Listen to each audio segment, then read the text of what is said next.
please.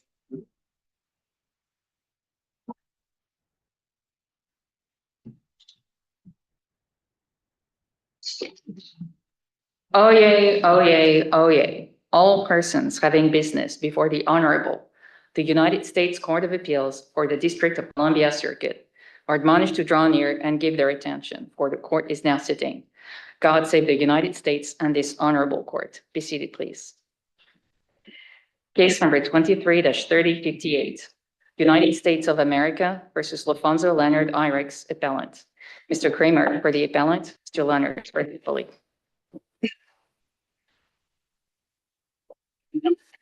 Mr. Kramer, we'll hear from you. Morning, Your Honors, and may it please the court. I don't think there's much dispute either about the facts of the case or the law applicable. In the district court, the government pursuant to the plea agreement had agreed that no upward, not specifically, but they agreed to recommend a sentence at the bottom third of the guidelines, and they did so, recommending a sentence of 32 months.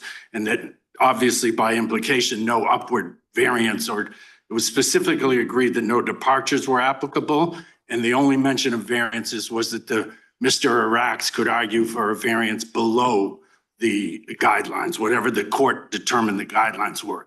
The probation report was quite clear when it said that it had examined all the factors and that no departure was warranted, and specifically said the probation has not identified any factors that would warrant a variance from the applicable guideline range. So the probation report was also quite clear. Do you believe that when you have a agreement kind of on a sentence, even at the lower end of, let's say, the higher guideline, that when the guideline goes down, that proportionately your agreement kind of stands with placing yourself in that particular area of the guideline? I don't know about in general, but in this particular case, I think it depends on the wording of the plea agreement, but the plea agreement specifically said the government agrees to recommend a sentence in the lower third of whatever the district court determines the guideline range to be. So the district court, it could have been anywhere along the line, but whatever the final determination by the district court, the government was bound to recommend a sentence in the lower third, and they did. They recommended a sentence 2 months above the bottom of the guideline range. How it got to and I recognize that the pre-sentence report in the recommendation of sentence recommended a 64-month sentence, but that of course was before the district court determined that the guideline range used in that report was incorrect, and then a much lower guideline range applied. And how the district court transposed that 64-month sentence to then be a recommendation of an upward variance is not clear from the record. The only thing that's clear from the record is that every time we tried to call it to the district court's attention that was not actually correct, the district court said no, that probation office is asking for an upward departure. There was at least 3 times it was pointed out to the district court that it was not correct. Right at the beginning of the defense allocution, after a little bit of discussion, and then at the end, when the defense also said, wait, there was no variance requested, as we had been saying all along. And the district court kept saying, no, there was a variance requested, and it was 64 months. And even if we take that aside, though, there seems to have been some emphasis on the prior involuntary manslaughter conviction, that when the district court was comparing other sentences, when you just kind of look around the district to see, you know, how has this been handled before, there was at least some discussion, and that seemed to be kind of prompting her rationale, at least for why this particular case, that was concerning, that there was an involuntary manslaughter prior conviction. No, absolutely, but I kind of disagree with what prompted her. What seemed to prompt her was from the very beginning, the district court said, I took the pre-sentence report recommends a significant departure, and I took note of that. And that went through the entire, that was at the very beginning.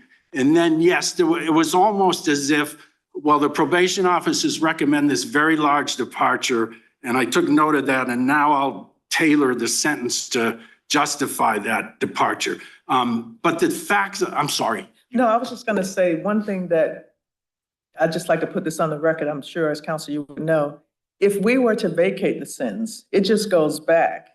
And then you risk undoing all of, what your potential agreement was as well. If you send it back, yes, I don't think all it's sent back for is resentencing. But that's my point, that you start over. Right. You represent the case. And there's a chance that you could be right back to the same sentence.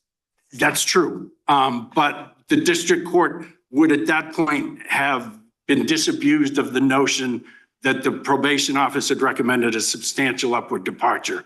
So the whole point of it is the district court was operating under an erroneous view of the facts, or a mistaken view of the facts. And yes, but if it goes back to the district court, the government will be bound by the same agreement. They'll recommend the 32 months again. The probation office will make it clear that they recommended no variance. And this could have been avoided had either the probation officer or the government said to the district court, yes, that's correct what the defense is saying to you, that there is no request for an upward variance. But I'm looking at the transcript, and correct me if I'm wrong, at JA 127. So the first time variance is mentioned by the district court is at JA 123. At least I think that's the first time. The district court said, yes, earlier the district court had said, I'll talk about variance later. No specifics, yeah, but then, so that's first, I think that's like page 6 or something. Then page 10 of the sentencing transcript, JA 123, the district court says the probation office has recommended a sentence of 64 months. That is a variance upward. Yes. And so then later at 127, the district court says that I don't see probation coming in here recommending such variances very often. Yes. And then the defense attorney has an opportunity to speak immediately after that. And I don't see the defense attorney say at that point, well, no, Your Honor, you're wrong about that. The probation officer did not request an upward variance. So 2 things. Right before that is when the defense said, just before on page 127, the defense said, I'd like to start by pointing out that it was based on a guideline range of 57 to 71 months. And then that's when the district court said, yeah, but I don't see, and you're right. Nothing was said after that, but I'm not sure what would have been said. It was pointed out to the district court that the earlier statement that probation had recommended 64 months was made under the incorrect guideline range. And the district court's response was that I don't see them coming under and recommending such significant variances. I don't think there was any, it had already been said right before that 64 months was not the that was the recommendation under an incorrect guidelines range. So I'm not sure what else could have been said at that point. There's nothing there. It was called to the district court's attention. It was called to the district court's attention later, and the district court said the same thing. So it seems like it would have been futile at that point to say anything else. And also you're starting to ask a district court who's going to be sentencing your client, and you've already pointed out that range is not there is no request for a variance, and that range was the incorrect range. And then you've said that, you've made your record, and then the district court says, but I don't. Mr. Kramer, I've had defense lawyers argue with me lots of times. And I argued with judges lots of times when I was a defense lawyer. So, I take your point, but I think it only gets you so far. I mean, the district court said,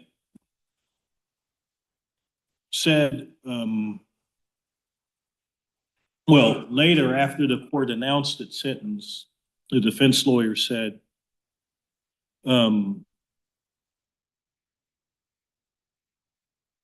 we received no notice of an upward variance And then the district court said, well, your objection is noted for the record. I'd note that the probation office did recommend an upward variance. And then defense lawyer said, well, they recommended the guidelines sentence, not an upward variance. And the court said, right, okay, your objection is noted for the record. And so, I mean, how are we supposed to interpret what it meant for the district court to say, right, okay? Well, The that district court didn't say, no, you're wrong. They did request an upward variance. They said, the district court said, right. So isn't that an acknowledgement by the district court well, that the probation office didn't request an? a couple of things. No, I think the answer is no, and a couple of things. The government has not argued that, nor did the government argue. The government mentioned in their brief that on page 127, when the district court said, yeah, but I don't see probation coming in here. They said in their brief that the defense said nothing after that, but they didn't argue that that meant the district court understood that the district court was incorrect, nor did they argue that changed the standard of review, nor did they make any such argument about page 144 when they said the district court had just said your objection is noted for the record. I'd note that they did recommend an upward variance, and the district, I mean, to interpret that right, well, and then the defense says, well, no, that's not correct, and they say the district court says, right, okay. That's, I mean, you had to be there to hear the intonation of that. It was like, yeah, you've said this and right, okay, but that's not an acknowledgement. The district court never acknowledged, let me put it that way, that and said your objection is noted for the record. There would be no reason to note an objection if the district court understood that there was in fact no. Well, the objection that was made was that we didn't get notice that an upward variance was on the table. I mean, that was the previous objection that was made at the top of that page. And so the court responded to that by saying, well, probation requested an upward variance, and then the defense said, no, they didn't. And then the court said, right, okay, your objection is noted for the record. Well, the objection that had been made was that you imposed an upward variance without anyone giving us notice that an upward variance was on the table. So again, But that issue isn't being raised on appeal, right? no. So again, no, that's correct. Again, I would still but you have to read the sentence again. You have to read the sentence in between there where it says, well, they recommended a guideline sentence. Right, okay, your objection is noted. That's not an acknowledgement that, nor does the government argue that, I would note again, that that's an acknowledgement. The government's argument acknowledges that the district, they go so far as to say incorrectly characterize it, but they never say that the district court understood that the probation office had never recommended a variance and that the 64-month sentence was a recommendation under the incorrect guideline range. And furthermore, I think that I don't think Your Honor's interpretation of it is correct, but even if it was, that doesn't change the standard of review here where there was an objection to the incorrect, district court's incorrect assumption that the probation office had incorrect fact that the probation office had recommended an upward departure. And that doesn't change the standard of review this little bit at the end. If anything, it reinforces that the district court had thought there was an upward departure or variance request in the pre-sentence report and reflects that it affected the district court's sentence. Under Gall, there still has to be a showing that the procedural error was prejudicial, right? Yes. And so if the district court did not cite or refer to this upward variance that the district court, let's assume you're right, that the district court mistakenly believed that probation had requested an upward variance.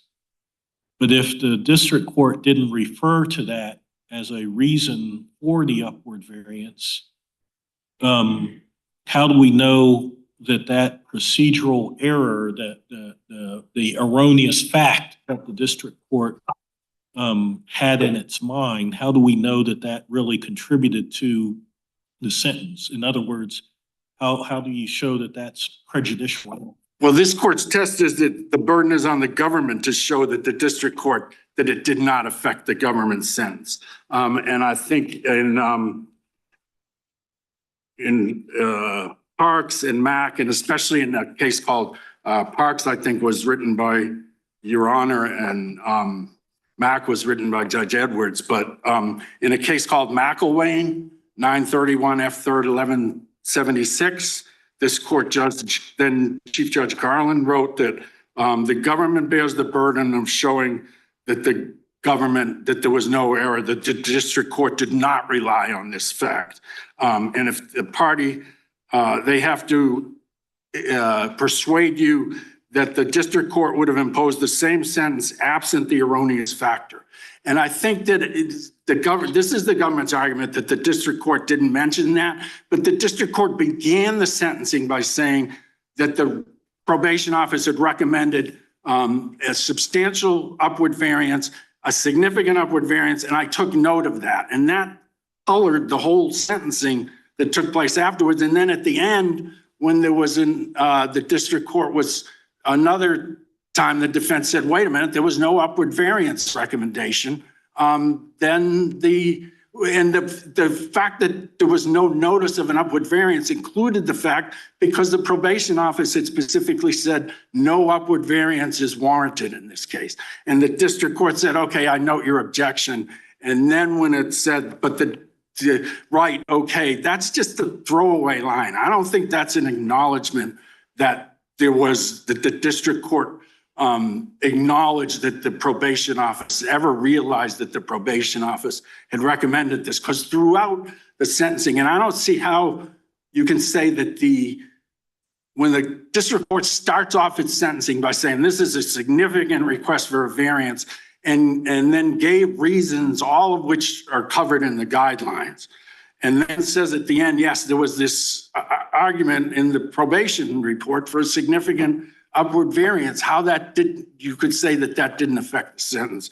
And certainly the court was aware that the range was 30 to 37 months, though. You acknowledged that. Yes, initially the district court had said a different range, lower even, but by the time, yes. Yes. But at the time of the sentence being pronounced, you all were on the same page that it was 30 to 37 months. Yes. Okay. Yes. Then she gets the opportunity to go through the sentencing factors. Yes. And one of which included, as I referenced earlier, the manslaughter conviction, which apparently was part of her rationale, and she cited to that. Because even in comparing other sentences that she acknowledged, she felt like this one was different because of that manslaughter conviction, and it involved a gun.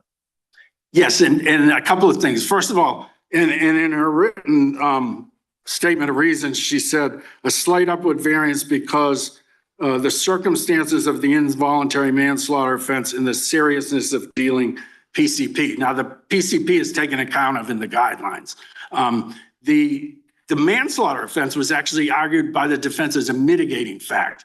It was a gun that did not belong to Mr. Iracks. It was handed to him during the filming of a music video. He thought the gun was unloaded or had blanks, and he fired the gun and someone was killed, eerily reminiscent of a movie. She says, so you know firsthand the damage that guns are doing in this city.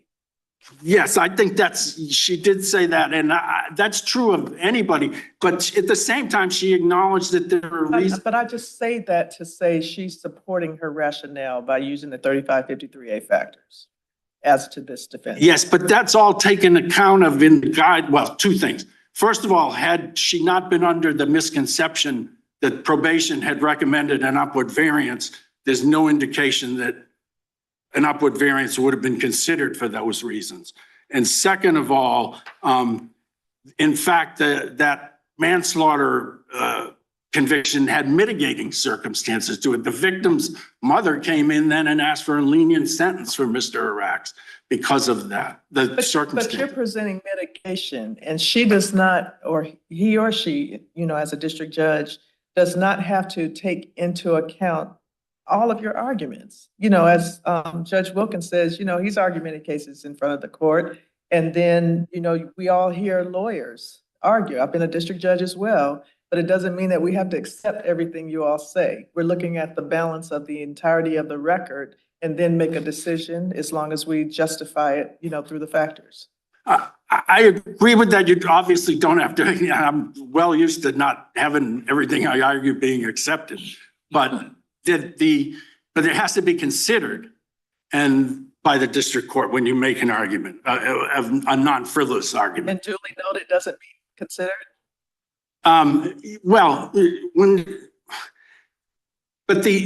First and second of all, there is nothing in the record where she talked about another sentencing at the beginning, but it's unclear what that was about. But when she says this makes the case different, first of all, the average sentence for these cases, she said, was 33 months and the mean sentence was 30 months. But there was nothing she cited that made this different other than the manslaughter conviction. There's no evidence of how many other of these cases had a manslaughter conviction or even a murder conviction in their background. So when she said this makes it different, there was nothing to base that Someone upon. died in that offense, though. Yes. Again, because not his gun given to him and he thought it was empty. But yes, it's clearly, but there's no indication when she said that makes it different than anybody else sentenced under 2K 2.1. There's no indication of how many other of those people sentenced under that guideline had a similar incident in their background. Here's what I would ask you. We talked earlier about resentencing if this was to go back. Yes. What's the real legal principle that you're asking us to expound upon? Like, what's the lesson here that you would want us to give a district court judge? Lesson comes from the Gall case and in this circuit's case, numerous cases of this circuit, where the district court not bases the sentence on an erroneous, but there's an erroneous fact that affects sort of the district court's decision. And it's the government that has the burden to show that it did not. When there's an erroneous fact upon which the district court relied, and I don't mean solely relied, but that affected it. And this court, like I said, they said one of the ways you can show that it didn't affect is if the district court says, I would have imposed this sentence no matter what. Whether probation recommended an upward variance or not, I would impose this sentence. But a couple of the court's cases have that actual length, but the district court said nothing like that. And this court has said that one way to do that is if the district court says, that I would have imposed the same sentence in any event.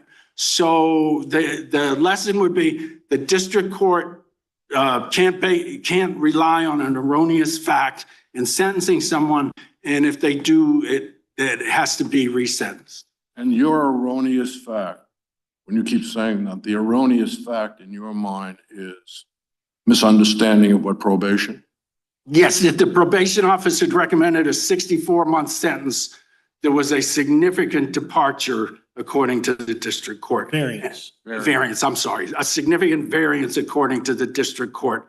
And they took note of that at the very beginning.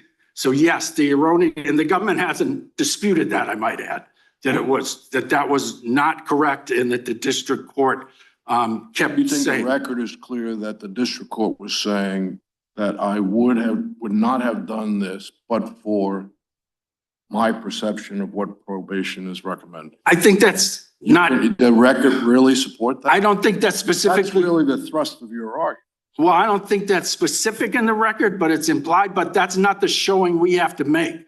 The showing we have to make, the government has to show that it did not affect the sentence. We don't have to show. What did not? The district court's mistake. But that's my whole point. We're going around in circles. So you're saying the record clearly shows. Well, I think the record clearly shows that it did, but it's not our burden. Well, but if you're going around in circles, you're saying the burden of the government is to show, the record may show that, but that's district court did not rely on that. Right, that the district court didn't have that in mind when it imposed the sentence. So what do you think is the best cases from our circuit or Supreme Court in support of the proposition that a mistake of fact requires a remand for resentencing even when the district court didn't mention that mistake of fact when pronouncing the sentence? Well, when you say pronouncing the sentence, when pronouncing the sentence, the district court says nothing other than I sentence you to. I mean, You have to look at the whole sentencing. It's not an isolation of I sentence you to 41 months. That's pronouncing the sentence. I mean, when the district court set forth the explanation of the application of the 3553A factor. Well, but that was prefaced by and ended by the district courts saying this is a significant recommendation of a variance that I took note of because that doesn't happen very often. That prefaced the entire sentencing. And at the end, when it was pointed out that that was not correct, the district court said, no, they did recommend this. So to separate that out and say that that didn't affect the sentence, I just think would be an unrealistic view. And I would cite to your honor, the Brown case, 892 Fed 3rd 385, where the court said, the government misstates the standard for prejudice.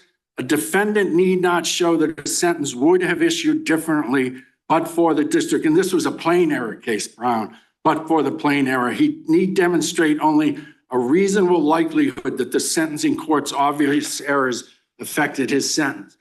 I think it's just impossible to say that the district court having in mind and repeating from the beginning to the end of the sentencing that there was a significant upward variance recommended by probation would not have a reasonably likelihood that that didn't affect the sentencing. All right. If there are no other questions at this time, we'll give you some Thank time. you. Thank you.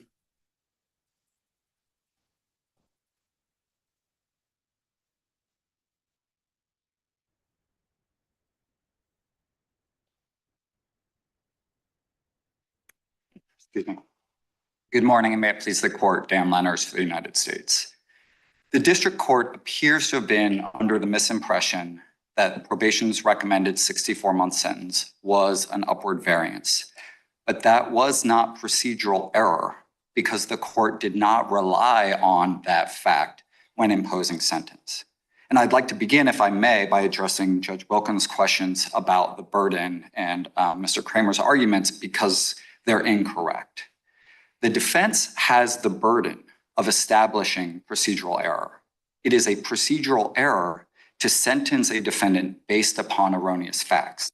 Therefore, the defense bears the burden of establishing that Judge Chutkan sentenced this defendant based upon erroneous facts. If Judge Chutkan did so, then the government bears the burden of proving that error was harmless. We aren't in that second box here. We're in that first box because the defendant has not shown that Judge Chutkan based her sentence upon erroneous facts. She may have had an erroneous fact in her mind. She may have misunderstood the nature of probation's recommended sentence, but she didn't base her sentence upon that. And you know that by reading her recitation and discussion of the 3553A factors. At no point in that relatively lengthy discussion did she mention probation's recommendation at all. She focused on the defendant's specific facts and circumstances, most significantly the fact that he had gone to prison for 6 years for involuntary manslaughter that involved him killing someone with a gun. And then within 10 months of getting out of prison on that sentence and while still on supervision, possessed a gun. She focused on the fact that he, of all people, knew the harm that guns could do. He had been shot himself and he had accidentally killed someone with a gun. And so those factors are what she based her sentence on, not any misunderstanding of the nature. Let me ask you something about the law of sentencing generally. Isn't it the case in the precedent from our court that let's suppose a defendant makes 5 non-frivolous arguments in favor of mitigation. So they are 5, decent arguments for mitigation. In the district court, when going through the 3553A factors, refers to, 3 of the 5 and says, well, the defense has made lots of arguments in favor of mitigation, but I don't think any of them persuade me not to give an upward variance. And then the defense on appeal says, well, the district court didn't consider those 2 other arguments because the district court didn't mention them when it was going through the 3553A factors. So they weren't considered. So we need this to be remanded for resentencing. Haven't we said on multiple occasions that just because the district court didn't explicitly say something about every mitigation argument doesn't mean that it wasn't considered? And we've refused to remand on that grounds? Yes, Your Honor. This court has said that with regard to non-frivolous mitigation arguments, that by giving the reasons for imposing the sentence, the court has implicitly addressed and rejected and therefore considered the non-frivolous mitigation arguments that the court didn't expressly discuss. And the government asks us to do that all the time. And we affirm sentences based on that all the time, under the rationale that, well, we don't have to have the district court say something explicitly for us to find that the district court implicitly considered it, right? So if we're to have symmetry here, what's sauce for the goose has to be sauce for the gander, doesn't it? I don't think so, Your Honor. I think here, where the district court appears to have had a misunderstood fact in her mind, what the court needs to look at is the reasons she gave for imposing the sentence. And those weren't even remotely related to probation's recommendation. So if they had sort of touched on or been closer to, maybe symmetry would weigh in favor of the defense's argument here. One of the first things that the judge says when the sentencing starts is that this is an unusual case because probation usually doesn't request, and I think the district court said, a significant upward variance, right? Not just an upward variance, but doesn't the district court use the word significant? Yes, Your Honor. The district court said, I don't see probation coming in here recommending such variances very often. I took note of that. But then when the court imposed sentence and gave her reasons, she made no mention whatsoever of this misimpression. Well, and in but how is the law, how is our precedent making sense if when it benefits the government, we say, well, we can imply that the district court considered a defense mitigation argument because even when the district court doesn't mention it, when it, goes through the 3553A factors, because the district court gave, a detailed reason explanation for its sentence. And then the defense says, well, can't we imply that the district court considered this erroneous fact that it thought was significant, even when it didn't mention it in its 3553A reasoning? And then you come in and say, oh, no. We, Court of Appeals, you should construe the district court to not have considered it because she didn't mention it. Then isn't that completely contrary to the position that the government takes when the shoe's on the other foot? That's exactly what this court said in Warren, Your Honor. In that case, the district court during sentencing mentioned one fact that was erroneous. And the court said, this court said, while the district court mentioned Warren's abuse of person B during sentencing, it did not rely on that incident as a reason for the upward variance. Instead, the court's variance explanation plainly relied on the assault of only one woman, person A.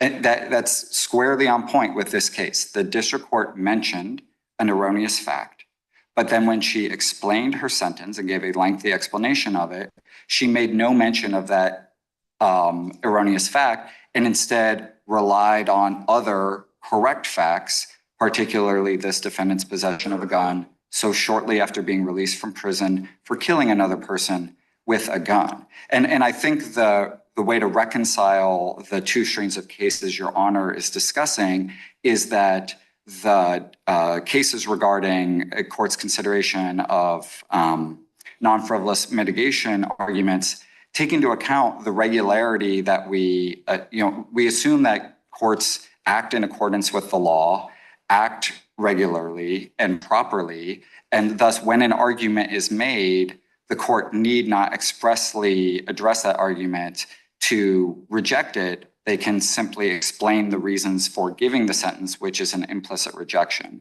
And Well, we assume the basis for those cases is that we kind of the presumption is that judges consider the arguments that are made before them, right? And that's the bottom line, is that why should we presume that a judge did not consider an argument that was made? No, the presumption should be that the judge did consider every argument that was made, even if the judge doesn't explicitly, reject that argument. there was no argument made about the probation office's variance. The government did not discuss the probation office's recommendation. Why didn't the government, shouldn't the government have corrected the district court during its allocution and said, you mentioned that the probation recommended a variance here. That's actually not the case, Your Honor. Probation recommended an in-guideline sentence. And having not done that, shouldn't the government then, why should the government kind of benefit from the fact that it took no action to correct the error by now saying that, well, we don't know whether the district court relied on that or not?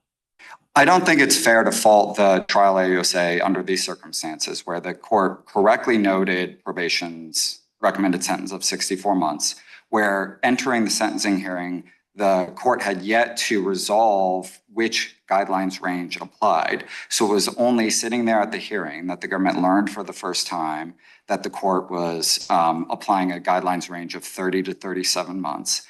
The court did characterize the probation office's recommendation as a variance, but I don't think in real time sitting there that mention would have immediately prompted a correction by the government, particularly where the government was focused on correcting its allocution to ensure that it complied with the plea agreement, which the government did.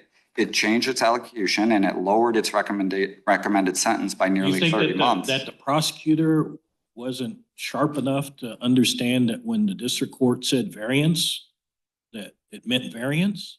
The prosecutor's a brilliant person, Your Honor. That's why I don't think that your argument is, cutting much ice with me. I don't think it's fair to criticize him for not correcting that immediately. And as Your Honor pointed out with Mr. Kramer, when defense counsel attempted to correct the court and the court said, I don't see probation coming in here recommending such significant variances very often, the defense counsel did not respond by saying, just to be clear, this isn't a variance. And if defense counsel had, we could have avoided this entire appellate proceeding because it would have been hashed out in real time on the record, and the court's misimpression would have been corrected before she imposed sentence. But regardless, I don't think the defense has met their burden of showing that Judge Shucken relied on clearly erroneous facts when imposing the sentence, and therefore they haven't shown a procedural error. And for many of the reasons we've discussed, there was also no procedural error in her explanation of the sentence, the factors of which are not accounted for in the guidelines. The guidelines range the fact that this defendant was convicted of involuntary manslaughter versus some other felony And the fact that that involuntary manslaughter involved killing someone with a gun, as opposed to, say, a car or some other way, has no impact on the guidelines range, the applicable guidelines range. And therefore, the court appropriately and adequately explained its decision to impose a minor 4-month import variance. You mentioned Warren as your kind of on all fours here, but Warren is a plain error case. It's not a preserved error case, for one. And second, even if I were to take your view of Warren as correct, why in the world does that make sense? Why shouldn't I just say we need to go en banc to fix this? Because we can't have one rule for the government and another rule for the defense. I don't think the rules are as in conflict as Your Honor is suggesting. We look at, when trying to figure out the basis for a district court sentence, we look at the words the court said when imposing sentence.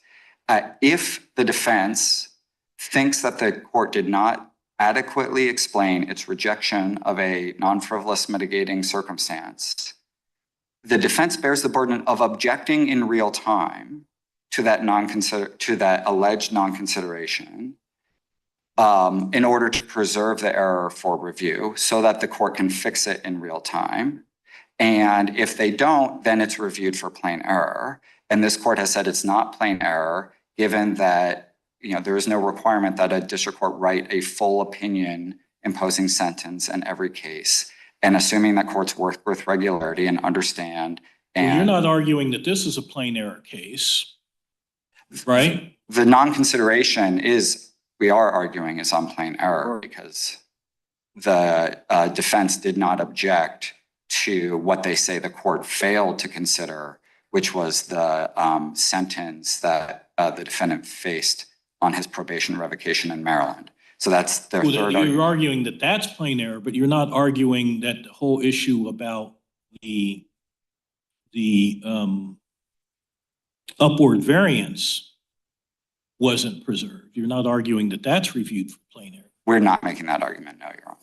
So how is that analogous to what you just said about what we do with non-frivolous mitigation arguments? The analogy, Your Honor, is that if the government gets the benefit, and as Your Honor puts it, for a district court not expressly discussing a non-frivolous mitigating circumstance, when the defense doesn't preserve that error at trial. The cases you're talking about as you've characterized them, the government benefiting, are plain error cases because the defense bears the burden, as this court pointed out in piles, of objecting in real time if they think the court didn't adequately consider their arguments. And so I think that posture makes it different than this case, where the court never discussed any consideration of probation's recommendation in the words she used when imposing sentence, and where it's the defendant's burden to prove procedural error, in other words, prove that she did in fact rely on an erroneous fact when imposing sentence. What do you think on Joint Appendix 145? I have a sense of what the district court was meaning to do. I'm curious of your take on it. I'll ask Mr. Kramer as well. I've already noted the defense objection to the upward variance for the record. All right, anything else? What's going on? My understanding is that this refers to when the defense on the previous page had objected to the lack of notice to an upward variance. And the court said you had notice because probation recommended one, and then the defense said that wasn't a variance, and the court said, right, okay.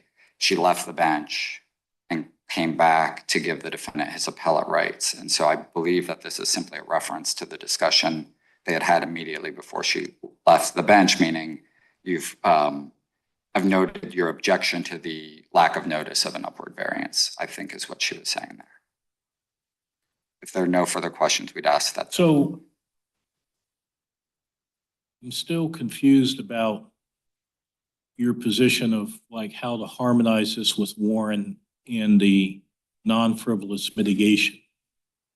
You say that under our precedent with respect to non-frivolous defense mitigation arguments, if the defense objects during sentencing and says, okay, you went through the 3553A factors, Your Honor, but you didn't mention two of my mitigation arguments. And so I object to your sentence because it appears you did not consider all of my mitigation arguments. Under our case law, what is the district court required to do at that point? If the defense says you have not adequately considered the arguments, then the district court needs to, I believe, expressly address and reject that non-frivolous mitigation argument. That's what this court said in Piles. So if that's the case, then if here the defense says you gave him an upward variance and nobody asked for an upward variance, probation didn't ask for an upward variance, I object, then why doesn't the district court, under the same rationale, have an obligation to point out that, oh, you're right that probation did not request an upward variance, but I think that I can give him one anyway. And you were on proper notice when I said at the beginning of this that I was considering that. And I'm giving this without regard to whether probation requested an upward variance or not, because I think it's justified for the reasons I stated and for these further reasons or whatever. Why isn't that the way that we're supposed to run the railroad? My understanding of this court's and the general principles regarding objections is that an objection has to be sufficiently specific to put the court on notice as to what the defense is complaining was the error. The objection that the defense raised as to a lack of notice of an upward variance did not put the court on notice that of you improperly based a sentence on an upward variance when it was not in fact an upward variance. That's a different issue. If the defense had said it with sufficient specificity to put Judge Chutkan on notice that they think she erred by relying on an erroneous fact when imposing her sentence, she could have corrected it. But that wasn't the nature of the objection here. The nature of the objection was a lack of notice coming into the hearing. And I don't think that that sufficiently alerted Judge. Is a district judge allowed to vary upward even when nobody has asked for an upward variance, when probation doesn't ask for one and the government doesn't ask for one? Yes, of course, Your Honor. So why didn't the district court just say that when the objection was made that, no one asked for the upward variance, probation didn't ask? I don't know why Judge Chutkan didn't say that, Your Honor. I think it's fair to say that entering a sentencing hearing, all defendants are on notice that the judge could vary from the guidelines. I know that you don't know why she didn't say that, but my point is that why isn't the fact that she didn't say that significant? Because if that was the obvious response, then she would have said that. Instead, she said, well, your objection is noted for the record. Couldn't that be construed that, well, I disagree with you because probation did request an upward variance. So your objection's noted for the record. I'm moving on. Regardless of how you interpret Judge Chutkan's comments in the moment, at the end of sentencing, after she had explained the basis for her sentence, which had nothing to do with probation's recommendation. But if Judge Chutkan is considering the upward variance because she thought that probation requested it, then that's the whole reason for the upward variance, or at least that's the motivating reason for the upward variance. But for it to be procedural error, the sentence has to be based on erroneous facts, meaning the court has to say, I am sentencing you to X, And one of the reasons why is erroneous fact why. That's my whole point, is that Judge Chutkan, this exchange might mean that Judge Chutkan is overruling the objection because she's like, you got notice because probation requested a variance, and that's why I'm giving the upward variance. Instead, she could have said, your objection's overruled because I'm doing the variance of my own accord. I don't care whether probation requested an upward variance or not. I don't think it's fair to read this brief exchange as Judge Chutkan in any way indicating that her sentence was based on something she didn't say when giving the sentence, which is probation had recommended an upward variance. She gave extensive reasons for imposing what is a minor upward variance of 4 months, and they all had to do with this specific defendant, his specific circumstances, the circumstances of his prior crime, and none of them had to do with the government's recommendation, the defense recommendation, probation recommendation. It was all focused instead on the correct facts and the 3553A factors, and that's why we don't think the defense has met its burden of showing that Judge Chutkan relied on erroneous facts when imposing that sentence. All right, thank you. Thank you. Kramer, you were out of time, but we'll give you 2 minutes. Thank you. First of all, with respect to Judge Edwards' question on page 145, where it says, I've already noted the defense objection to the upward variance. That doesn't give any indication that there was just that was about notice, but about the variance in general. I mean, the government's picking and choosing specific words, and this says to the upward variance in general. It doesn't say anything about the notice. So I think that further supports our argument. And I would just say that in McElwain, this court said, the party defending the sentence must persuade the Court of Appeals the district court would have imposed the same sentence absent the erroneous factor. But this doesn't help me understand that you raised the precise objection. Raised an objection clearly on this record to the variance, but I don't see an objection by the defense to the district court allegedly relying on probation in reaching the sentence. Where is that objection? Well, I mean, what the district court may have been doing here is, in light of the case law, is protecting yourself in that respect and saying, anything else you want to raise here?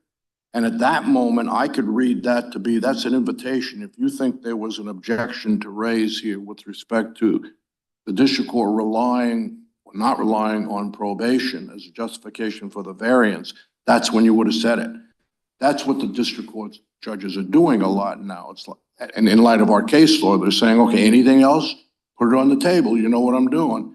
And even here, you're not saying, defense counsel is not saying, wait. You are relying mistakenly on a mistaken fact. I'm sorry. I thought the prior objection was to variance. As you say, generally. There was an objection. It started by saying, Judge, you're not correct about the 64-month sentence. No, but now we're moving on. I understand all of that, and I understand why that would cause you to raise this on appeal. But then the district court then goes on to explain why I am indulging a variance in this case, and it does not include anything about what probation's recommendation was. Well, but the district judge had started out by saying, wow, this is unusual. Probation had a lot to say, but never goes on to say, in light of that, I'm really inclined to buy that. That's not what happened. Well, I think the whole sentencing was in light of that.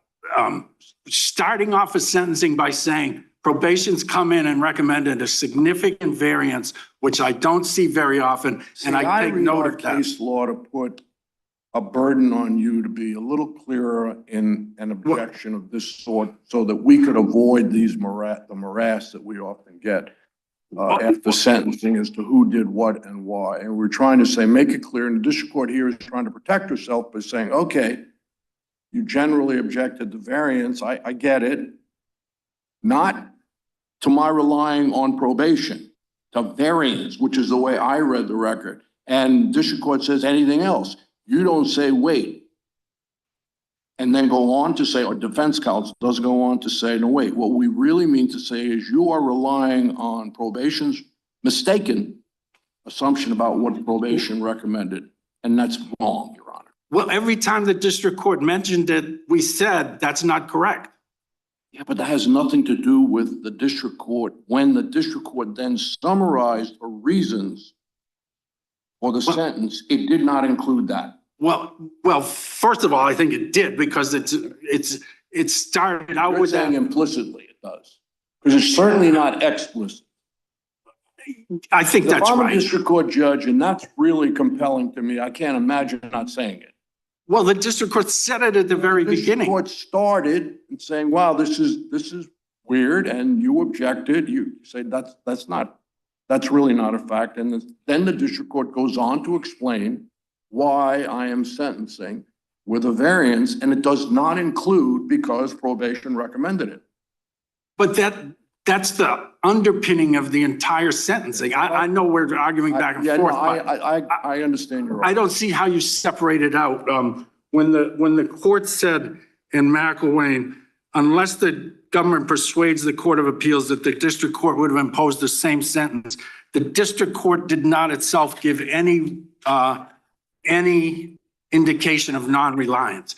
I think if the district court had said, regardless of what the probation officer's recommendation. See, the way I'm thinking about it, Mr. Kramer, we've been doing this so many years now. We might be drinking That's coffee, right? My view of this is at the end, the district court is giving you your opening pursuant to our case law. Say anything else. I've already explained why and if your view as defense counsel is, no, wait. Your real reason is, and that's wrong, that fact is wrong, and we want to make sure that's on the record. You didn't do that. Well, I disagree, obviously, but You disagree with your obligation to have. for these reasons, 3 times we tried to tell the district court it was mistaken. Every time the district court said, no, they did recommend And it. then the district court goes on to explain the reasons for the sentence, and they do not include because probation, we're relying on a fact regarding probation that's wrong. I'm relying on a fact from probation that turns out to be wrong. And even at that point, just the page before that, we had said they recommended a guideline range and a within guideline sentence. It wasn't an upward variance. And there's this throwaway line, right, okay, that I think is open to various interpretations. But it says your objection is noted. Why would the district court have noted our objection if it wasn't of the notion that the probation office had recommended? And then at the next page, they say, I've already noted your objection to the upward variance. Why would we say anything again? It's all, the district court has just said it's on the, first of all, every time we've said something, we've been rebuffed and told that they did recommend a variance. And then at the end, they say, once a district court says your objection is noted to the upward variance, not to, once there's nothing else to put on the record, we've been assured by the district court that our objection's on the record. I got it. I understand what your argument is. I understand both. All right, thank you. Thank you. Take the case under advisement.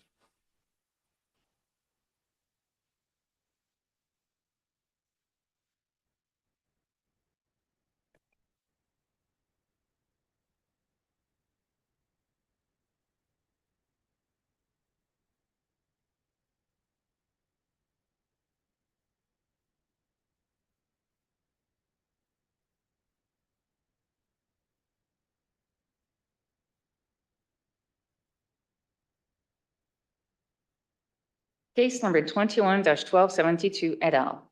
Duke Energy Progress LLC petitioner versus Federal Energy Regulatory Commission. Mr. Zetling for the petitioner, Ms. Pasella for the respondent, Mr. O'Connor for the intervener.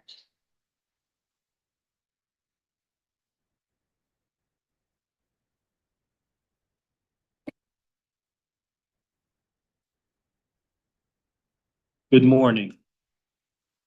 Thank you, Your Honor. I'm Misha Salem for Duke Energy Progress.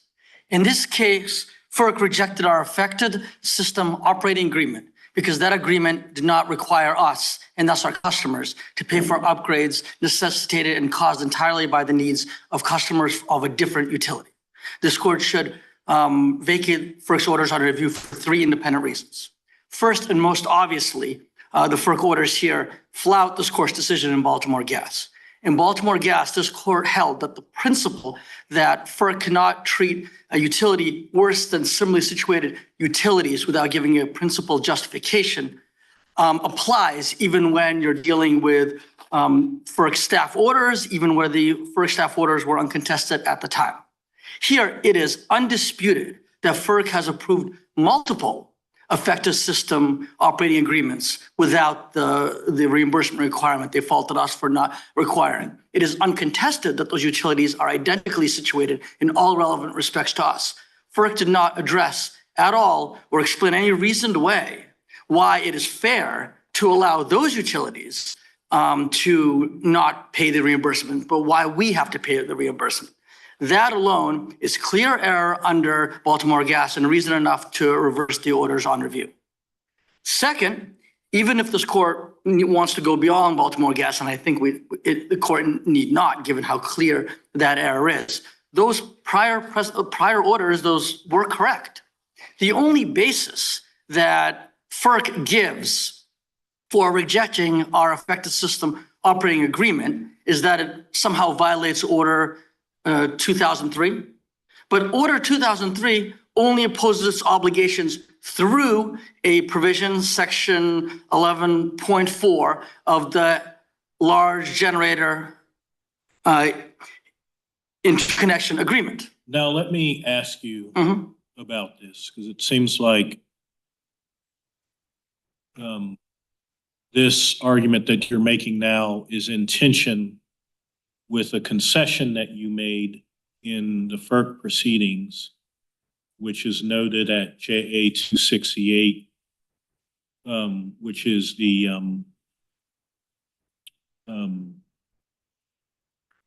October 2020. Well, no, this isn't the October 2021 order. This is the Edgecombe order, footnote 48. But at any rate, the same thing was pointed out in the October 2021 order, which was that when you filed a motion to dismiss in the agency proceedings of the Edgecombe, the first Edgecombe, I guess, action, I don't know the right terminology for all of these things in FERC. You agreed that Order 2003 requires affected system operators to reimburse affected system customers for affected system network upgrade costs they pay up front. You agree that you said that in that proceeding, right? I believe that footnote is referring to something we said in a different proceeding. And no, in the first Edgecombe proceeding that got dismissed as unright, you said that.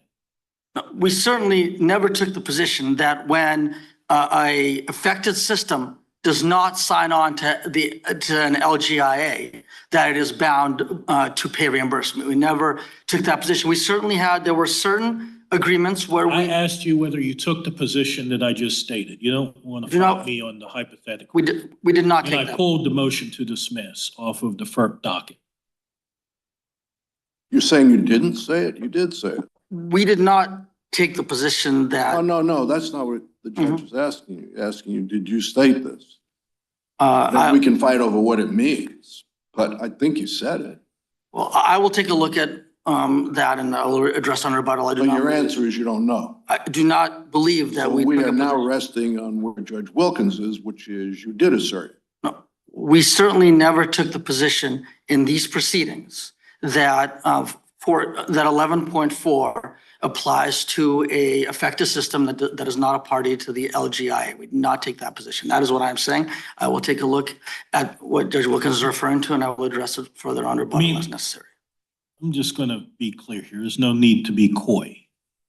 I've got some very tough questions for FERC here about what they're doing and whether it's reasoned decision-making and whether it's consistent. And I don't think that this concession that you made is fatal to your position. But it just seems to be contrary to the point that you're arguing now, which is that, well, Order 2003 didn't really mean what it said because, you know, an affected system operator isn't a party to the, you know, the pro forma interconnection agreement that's appended to the order. That's all I'm saying is that legal argument that you're making now appears to be in tension with the concession that you made earlier. I don't think that it's a fatal concession. FERC does, I don't. But it just seems to be in tension with the position that you took previously. As I said, Your Honor, I believe that throughout these proceedings, we've been consistent in raising the same arguments from the beginning.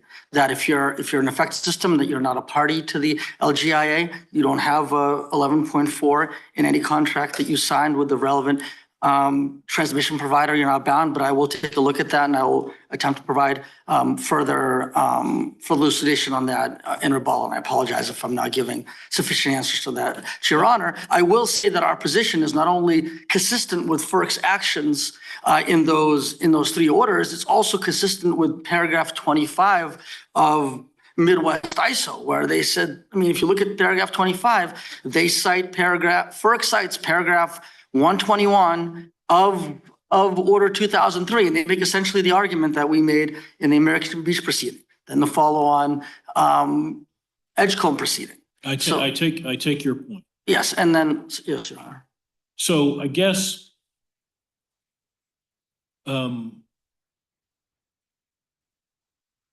what I see here that's really troubling me, and I'm going to get to this with FERC, is that FERC says that in American Beach that you lose because you didn't really explain why an exception to the reimbursement rule from Order 2003 should apply in this case.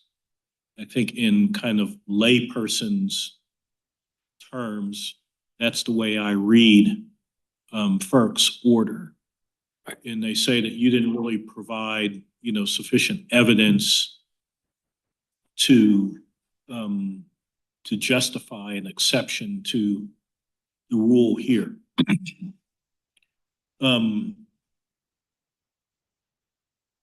Let's suppose I'm inclined to, well, why is that wrong? Why is that wrong? Well, as a threshold matter, in all of those other materially indistinguishable cases, they didn't provide any more information than we did. This is an affected system. So that means that the upgrades, by definition, are being made just to accommodate the needs and are caused by some other customers, not your customers. Then we gave a dollar figure, how much that is.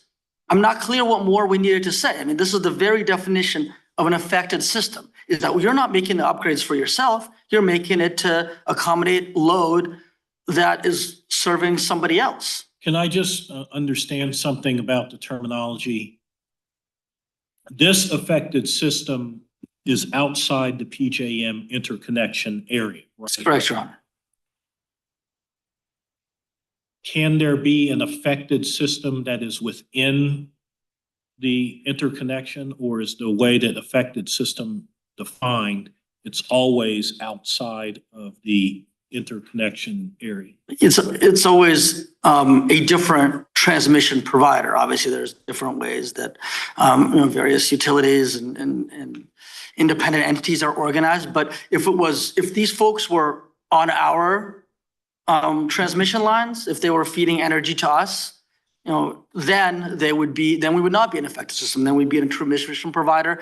We have an 11.4 provision in our LGIA, and then then we would reimburse them, but we wouldn't be an affected system. Here, we are an affected system precisely because our customers' needs are not being served by these solar plants. Those Dominion and PJM. So is there a mechanism for, the way I understand all of this is that a system upgrade that benefits, a system upgrade is called that because it benefits everyone within the system, right? That's why it, the entity that causes the need for the upgrade doesn't have to, is able to get reimbursed for it, for the cost of it, because it's benefiting everyone. It's not just benefiting the entity who is seeking the upgrade, right? And so the concern that I have seems to be the same one that your client had, which is that, well, if the people who are benefiting from the upgrade are the people within the PJM interconnection, why then does it look like the cost of that is going to either be borne by Duke or Duke's customers in North Carolina and South Carolina who aren't a part of the PJM interconnection and by definition aren't benefiting from this system upgrade? That's exactly right, Your Honor. And FERC 3 months ago was telling this court the same thing that Your Honor is saying, what we're saying in Lincoln. It was saying that it violates cost causation to force the folks in Region 19 there to pay for stuff that's not serving their customers. And what Lincoln had said in that case is, well, look, the entire network is a network, and so there are benefits. And what FERC said, and it was I went back and listened to the oral argument from Lincoln yesterday, and what they said at timestamp 14 is they said these kind of general network as a network benefits are not sufficient when you're dealing with cost causation. And they even cited the Seventh Circuit decision. I mean, they cited at oral argument the Seventh Circuit decision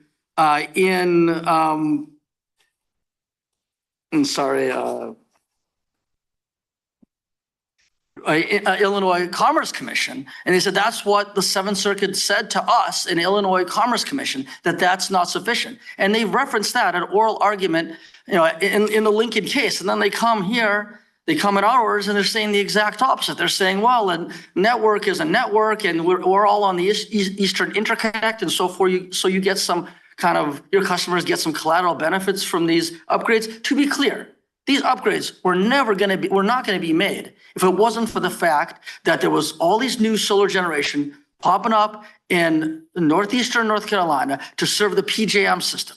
We have a connection, an interconnection with Legacy One with Dominion, and so this was overloading our system. It's not, if we didn't do those upgrades, it wasn't serving our customers in any way. It's serving the PJM customers. So what we said is, how is that fair? And that's our third argument. And they basically said, you need to make some heightened showing for it to be relevant. Well, that flips the cost causation principle and everything this court, what FERC told this court 3 months ago on its head. It's basically saying cost causation is presumptively irrelevant for effective systems unless there's some heightened showing that FERC doesn't even explain what that is. I mean, I don't know what more an effective system can show than we're an effective system. So these upgrades are not for us. And the cost, that's $30 million, 70% of which is going to be put down on our retail customers and 30% on our wholesale customers. That's the standard showing. That's what happened in all those other cases. And I'll also mention that FERC says that Order 2003 means this. They are unable to show a single effective system operating agreement that they've ever previously rejected for not having a reimbursement requirement. Not a single one. If Order 2003 means what they say, they would be able to find some examples. In fact, every single example before this court in the record is the other way, is that they've always accepted these agreements, even if they didn't have when they didn't have reimbursement requirements. So we'd be the only ones that are treated worse, which is a plain violation of Baltimore Gas. Can you address the mootness argument? All right, so the mootness argument only applies to our American Beach proceedings. We think the American proceedings are not moot because if we obtain relief from those orders, we will withdraw the Edgecombe affected system operating agreement that we signed. So that's injury, that's What's that causation. practical effect? That's right. And No, but I'm asking, what is that practical? the practical effect is then we wouldn't need to pay the reimbursements because there would be no. But I'm talking about in terms of the project. Well, it would not go forward until we negotiate an effective system operating agreement. Now, of course, FERC since has now issued Order 2023 that purports to have a pro forma effective system operating agreement for the first time. You know, we challenged that on rehearing, raising a lot of the same arguments that we raised here, and so we'll see how that works out. But in the meanwhile, if we are permitted to withdraw the Edgecombe effective system operating agreement, you know, we wouldn't have any reimbursement obligations. But in any event, this whole issue, you know, it's certainly obvious your honors need to say something about the American Beach proceedings in your opinion. But in terms of addressing the issues that we were discussing under this court's binding precedent, the fact that we raised all of the issues in the rehearing petition in Edgecombe means that they're all fairly before the court. And we cited four or five binding precedents from this court that say if you raise an argument that is not based on a new factual point, in a rehearing petition, that is sufficient to preserve the issue for review from this court. I don't know if FERC will even dispute that on a rebuttal, I guess, on their response. We'll see. But it seems clear that there's many binding cases from this court that show that. FERC has acknowledged that it has made some errors with respect to its prior decisions. With respect to Baltimore Gas, I mean, if they've corrected those errors, are they supposed to go to new rulemaking or do anything different? In other words, if they've corrected them, then is everything even now going forward, or is there some specific process that you expect them to go through? You know, they need to do two things to comply with Baltimore Gas. First, they have to admit that they're changing policy. They tried to do this hand waving, saying we've been inconsistent. That's just not true. They have not been able to point to a single effective system operating agreement in the 20 years since Order 2003 is issued that they've rejected for a lack of a reimbursement requirement, not a single one. So they would have to admit that they are changing policy. And having admitted that they're changing policy, then they have to explain why that's consistent with reliance interests and basic principles of fairness. Both basic principles of fairness of us vis-a-vis those utilities that were effective systems that didn't have to pay the reimbursements, and also fairness with regard to our customers. Why our customers have to be the first ones since Order 2003 has been around, where FERC rejects their utilities' submission of an effective system services operating agreement without a reimbursement requirement, and then FERC imposes one on them, and then they have to pay $30 million for upgrades that they would have not needed, but for the needs of PJM. So American Beach withdrew from the executed agreement that was filed after. At what point did that happen? I believe they withdrew on the same, they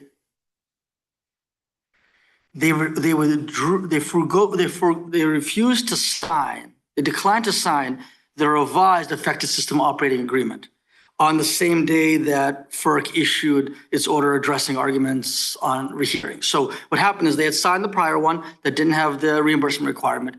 We then worked with them to have one that did have the reimbursement requirement, and they decided we're not going forward, we're not going to sign it. At which point Edgecombe said, we'll step into their shoes. And then we revised the agreement, which is just taking out American Beach's name, putting in Edgecombe's name, and then changing some of the dates. And then we submitted that unsigned, which is how you do it when you're doing something under protest, to FERC, and then we had the rest of the Edgecombe proceeding.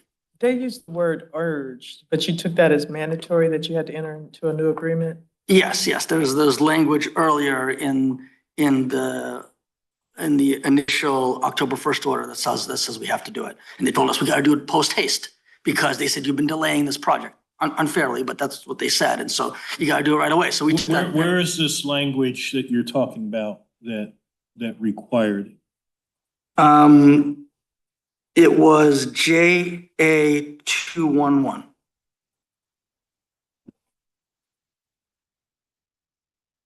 Which paragraph?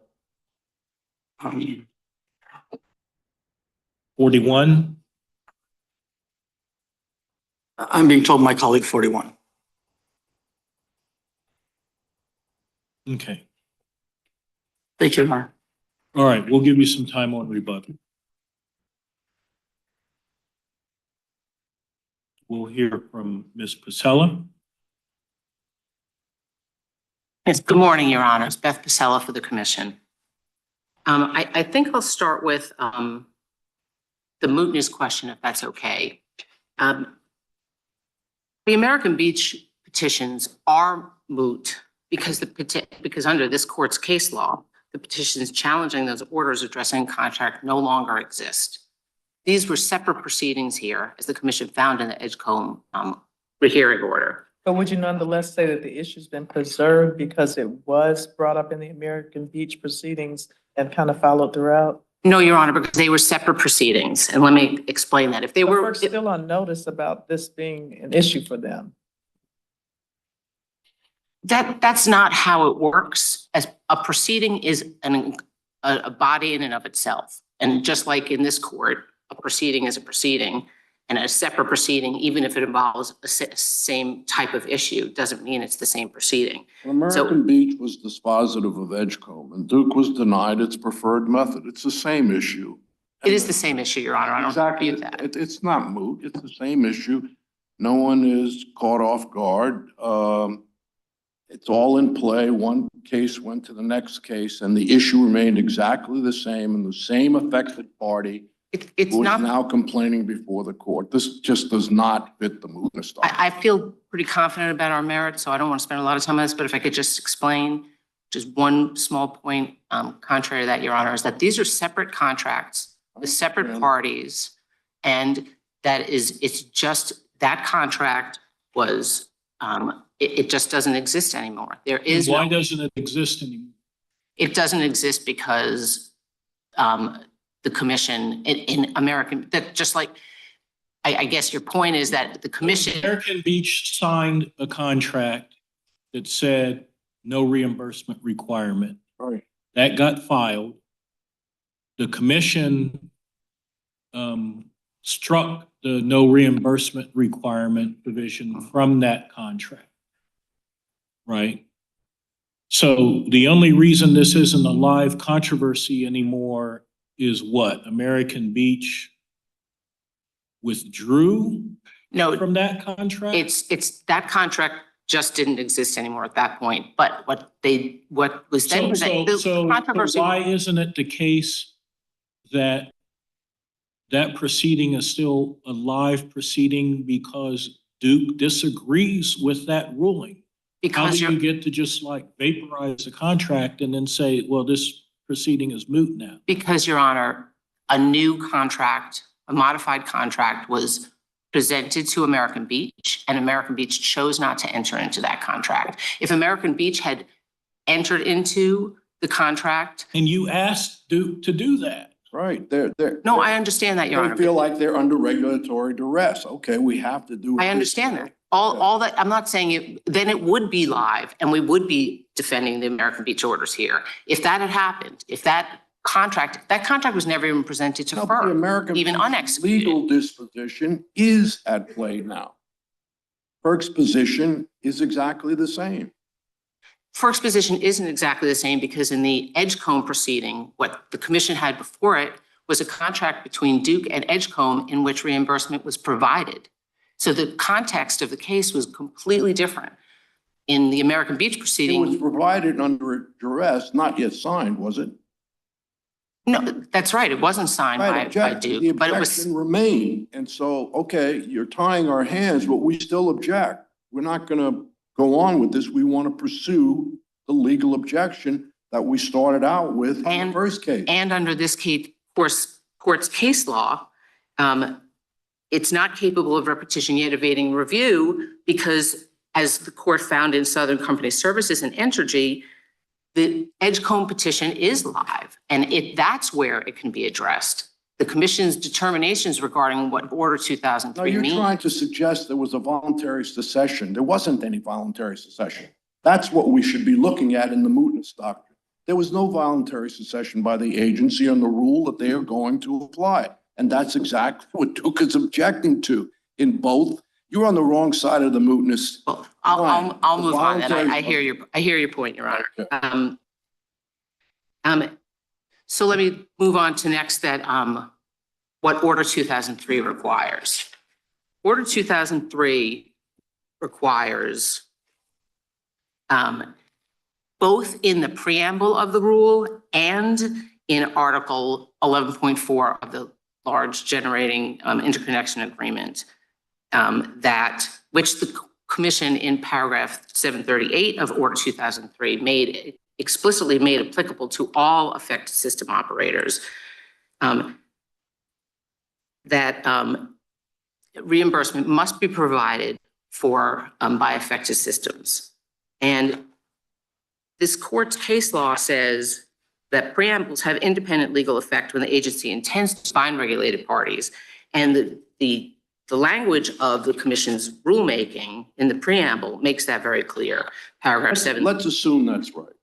Okay. And I get your preamble. I do not mean to cut you off. I get your It's okay. preamble. No, I appreciate that, Your Honor. I get your preamble argument. The thrust of the argument here is you've never done this before. And you can't operate that way in a regulatory setting.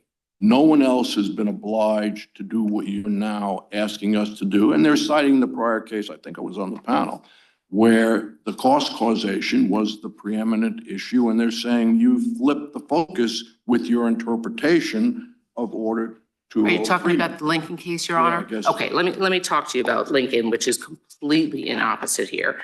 Lincoln was involved completely different circumstances. In Lincoln, the facilities were already existing facilities. I was on that, right?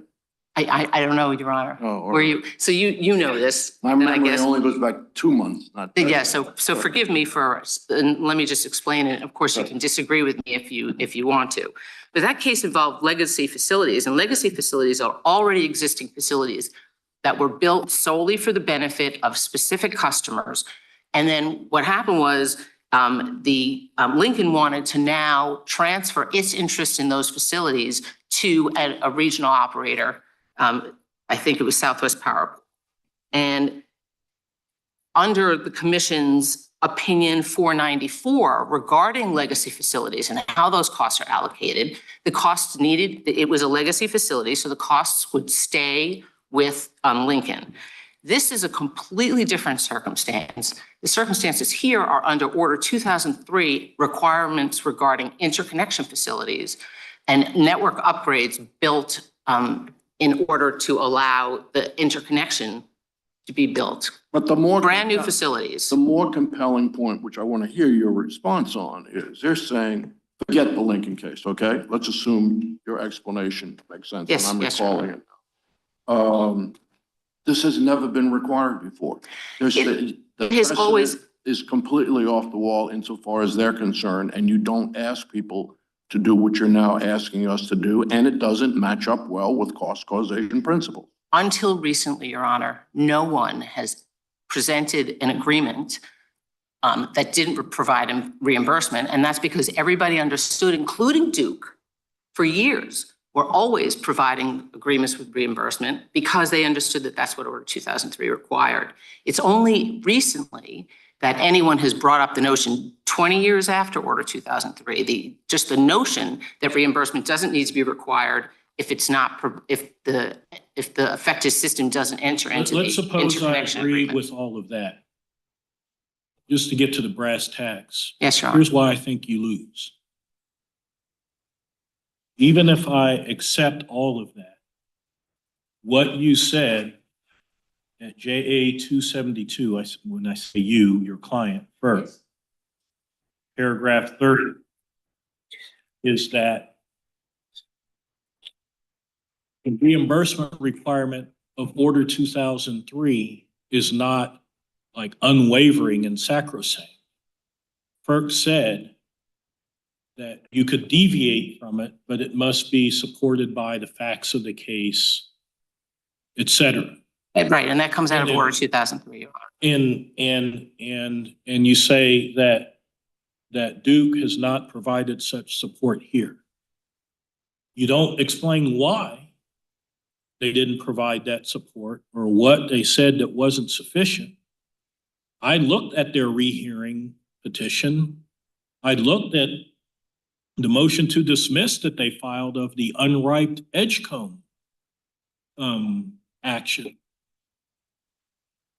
This whole case is about, these generators foisting their costs of the affected system upgrades on people who aren't benefiting from the upgrade. That's incorrect, Your Honor. Well, that's the argument. Well, they didn't make that argument. Well, that's the gist of the argument. No, That's not the gist, it's the explicit argument. That's the whole point of North Carolina intervening in this. that's here on appeal. That is not what was presented to the commission below. Well, All what that was to presented, the commission was people outside the PJM interconnection are the ones who are going to have to pay for this, and that's not fair. well, You would agree that that don't- argument was they don't- right? they don't actually say, and that's not fair, but they do say we're gonna charge our existing customers for this. But that's a Well, given. they said whether they said it's not fair, they said that's not right. That shouldn't be done. In North Carolina, the North Carolina State Commission intervened to express its concerns.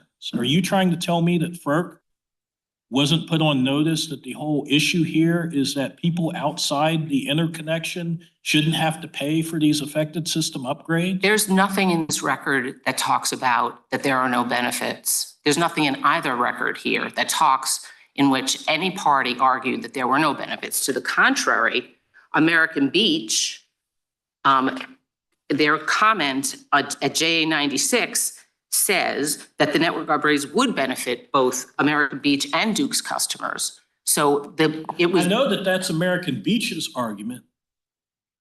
But what is, My point- you concede, don't you, that North Carolina State Utility intervened and Duke made the argument that North Carolina and South Carolina rate-paying customers who are outside of the PJM interconnection shouldn't have to pay for these system upgrades? They didn't argue that they shouldn't have to pay. What they argued was that they would have to pay. And that's all they said. They didn't say, and they shouldn't have to. They just said, we pose this because we don't believe we should have to reimburse it. And all they said in the American Beach proceeding, all they presented was, excuse me. Well, why in the All heck they would argued- why in the heck would they even bring it up if they didn't think that it was a problem that these other people had to pay it? Here's the point, Your Honor. And I hear what you're saying, but let me explain it this way. Order 2003 talks about how, and this court has affirmed this, that network upgrades generally benefit all users of the transmission system. So these upgrades are built onto Duke's system, and they are real improvements. I mean, if you look at what these are, they're taking wooden things and they're turning them into steel, and they're replacing entire grid portions. So these are real improvements to the grid. And Order 2003 and this court's case law, it is black letter law that network upgrades generally benefit. Okay, so Duke had the burden here. maybe I can agree with that. But why couldn't it be a system then where PJM's customers pay for 50% of that upgrade and the North Carolina and South Carolina customers outside of PJM pay for 50%? I have two responses to that, Your Honor. First is that was a determination made in Order 2003, and that's not before the court. I apologize. I understand that that's frustrating to Your Honor. But secondarily, as the commission explained in Order 2003, if an entity believed that its customers really would be actually harmed, and that's in the context of having talked about how network upgrades are beneficial to the entire system, to all existing customers, then they need to come in and they need to explain why. So what they could have shown, or tried to show, and apparently couldn't, because they never made a no benefits argument to the commission. Never, not once, even though American Beach raised the point, as I said, that these were beneficial to the customers of Duke. They could have come back and said, no, they're not here because, again, it's only generally they're beneficial. Then they had the burden to come in and say why that's not true. And in paragraph 2000B, paragraph 56, the commission said it's your burden to show why these are not, you should have a variance because there is actual harm to your customers. And all American Beach, all Duke did was come in and say, we're gonna charge these customers. And in the Edgecombe proceeding, they said we're gonna roll in these costs so these existing customers are gonna pay. That's a given under Order 2003. The commission that's exactly what the commission held. You have to do that. And the commission did it for good reason because non-independent transmission providers like Duke have an incentive to discriminate against new generation. But Duke says, look, American Beach, to get these upgrades done, they went before the North Carolina State Commission and said that North Carolina ratepayers aren't going to have to foot the bill for this. And they made that promise. And then they come before FERC and they essentially renege on that. I think that was disputed on the record here, Your Honor. The commission did not accept their dispute because it just didn't matter. The commission has a rulemaking. Where did the commission rule on who was right about that factually? The commission didn't rule on that because it was irrelevant. It had no bearing. The FERC has its jurisdiction and the state has its jurisdiction, and the state has citing authority jurisdiction, and they can decide whether something can be cited somewhere or not, but they can't decide whether FERC's rulemaking, which was affirmed long ago, they can't go contrary to that. Well, Duke cites agreements that the commission has approved that did not have a reimbursement requirement. And one way that the commission deals with those is to say, well, this argument that you're making here wasn't presented in those cases, so those prior agreements aren't really relevant precedent.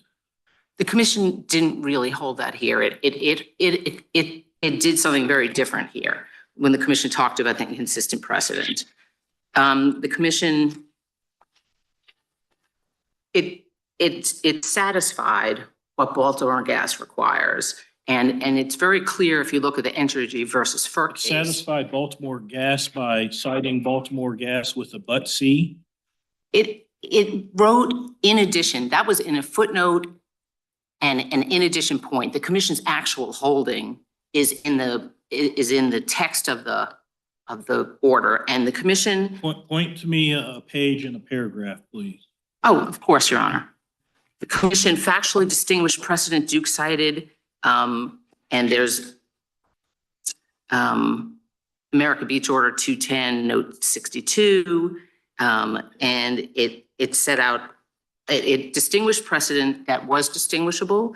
It then said it acknowledged that its precedent was not entirely consistent regarding whether effective systems needed to reimburse interconnection customers. It pointed out, and that's at American Beach Order JA 210, paragraph 37, and the hearing order JA 271 to 72, paragraphs 28 to 29. It explained that some recent precedent Duke cited accepted agreements that did not provide for reimbursement. It further pointed out, but earlier commission precedent confirmed that Order 2003 requires effective system operators to provide this reimbursement. So where did the commission explain why it accepted the ones that did not require reimbursement? The commission explained that it was erroneous. As the commission said, the determination here, like the commission's earlier precedent, is consistent with Order 2003's reimbursement requirements. That's American Beach Rehearing Order JA 272, paragraph 29. That's the rehearing order, and the first order was JA 210, paragraph 37. The commission explained that Order 2003 permits the commission to accept an effective system operator agreement that doesn't provide for reimbursement only if either a generally applicable variation has been approved, like in the Midwest case, or if the effective system operator has met its burden to show here, in these specific circumstances here, that a deviation is necessary or appropriate in the So let me circumstances make here. sure I understand what you just said. To the extent that there were inconsistent agreements that had been approved, the commission said, well, that was just wrong. Those shouldn't have been approved. That's exactly right. And the commission explicitly said that in the Edgecombe order. It explicitly made that holding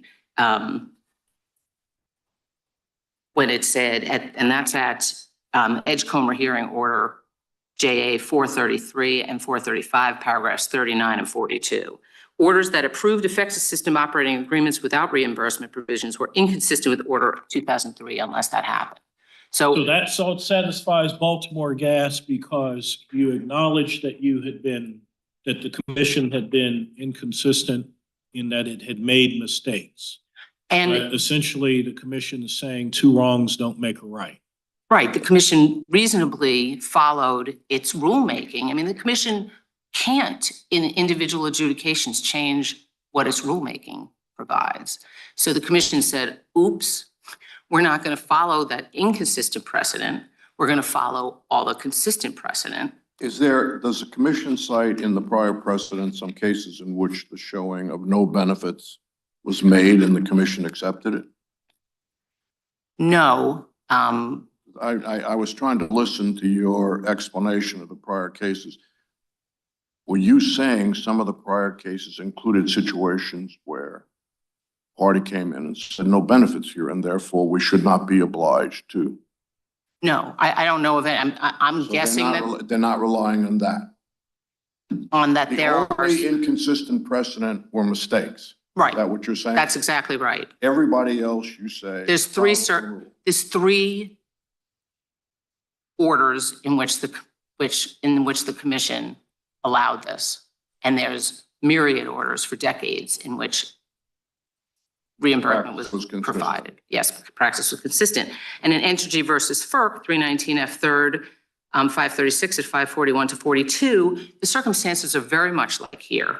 There, the court found that the commission properly explained that a few orders had language, and there is even worse, that the orders had language contrary to the existing longstanding precedent. So the commission actually in those orders said something contrary, rather just made made a quick ruling and directed language to be changed to be consistent with the longstanding policy.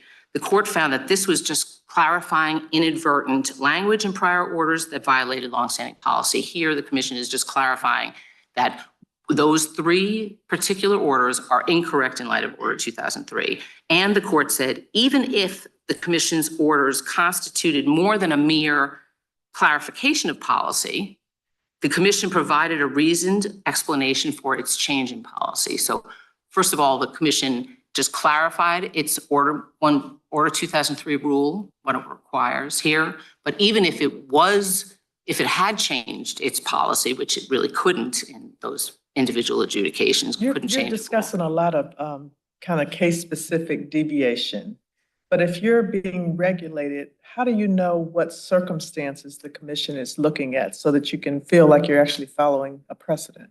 So that's a fact-specific issue. So that's just how it's going to be, right? You have to show, based on the facts and circumstances in a specific case, why you're your existing customers are actually harmed, even though even with the But I guess presumption I'm that they're looking for- beneficial. Where's their guidance to the regulated party?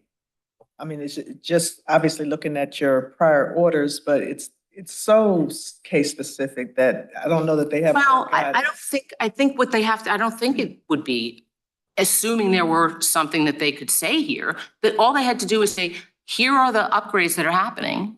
They're not going to be beneficial to our, so not only are they going to be charged, but there's no benefit. Again, they never made that argument to the commission, even though Order 2003 repeatedly talks about that. And I could give you the sites for that. I think at least some are in my brief. But for example, Order 2003A, paragraphs 584 to 85 and 599, Order 2003, paragraphs 21, 65, and 694, all talk about how network upgrades are beneficial to all customers, not just customers for whom they're being built. And that is a different thing. The commission talked about how it understood that it's controversial to charge these customers for this, but the commission is doing it because it's concerned about these non-independent transmission providers and affected systems, which are just transmission providers, just the interconnection is not to them, that they have this incentive to discriminate against new generation coming in. And also the commission talked about, which I talked about in my brief, the other reason is because the commission wants to make sure that people can get new generation added onto the bulk power system. And that's beneficial generally, so we can have more generation on the system. How is that consistent with the cost causation principle in the sense that affected system customers kind of, to the extent that maybe they benefit from the upgrade, but if it's not really an upgrade that they desired or that they wanted or that they were the cause of, they're still having to pay for it. So even and in the Lincoln case itself, the court also talks about the cost causation isn't just about who the facilities were built for, it's who the facilities were built for and who benefits from them. So that's just part of the analysis. That's always part of the cost causation analysis. But the commission also talked about, in Order 2003, how this court had affirmed the commission's point in earlier precedent, and then and so it was talking about in Order 2003 about the broader benefits. For example, at 2003A, paragraph 584, the commission talked about how its approach also recognizes the reliability benefits and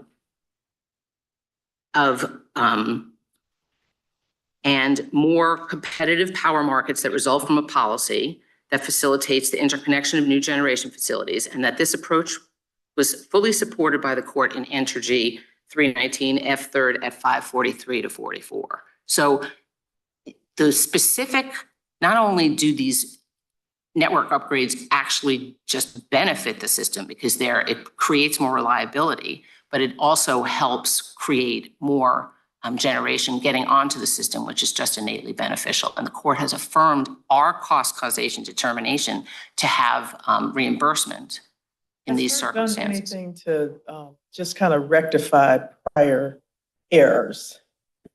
You're explaining them away, I don't know that the commission has done anything. I didn't check into that, and I apologize, Your Honor. I'm not sure what the commission could do. These are existing contracts and the commission made a mistake. I guess parties could but I'm come asking, in. like, making something beyond just conceding in orders and saying we're correcting that error. The commission clarified what Yes. Order 2003 means, and it did that in the American Beach Order, and it's going to always follow that precedent going forward. And so a rulemaking isn't required to reimpose the rulemaking requirements. It's just the rulemaking requirements exist. And the commission's alternative was to continue to follow what it affirmatively found as incorrect precedent.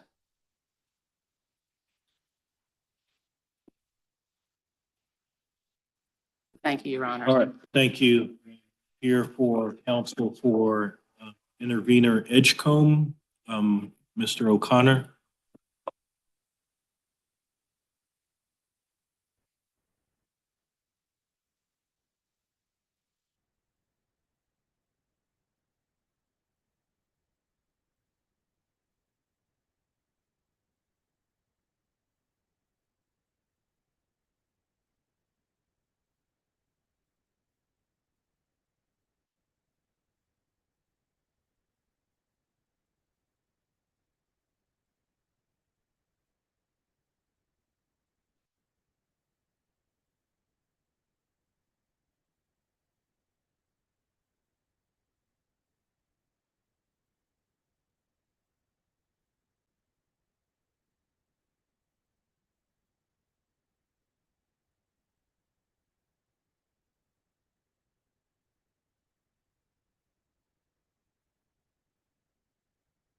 Good morning. May it please the court. Tyler O'Connor on behalf of Edgecombe Solar, joined by Holly Rachel Smith at counsel's table.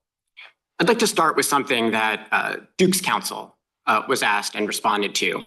And I'm just paraphrasing here, but Duke's counsel was essentially asked, what happens to these projects if we were to vacate these orders?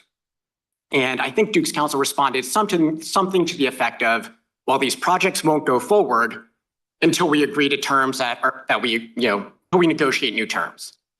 And I think that really gets to the heart of Order 2003 and what the commission there was trying to address.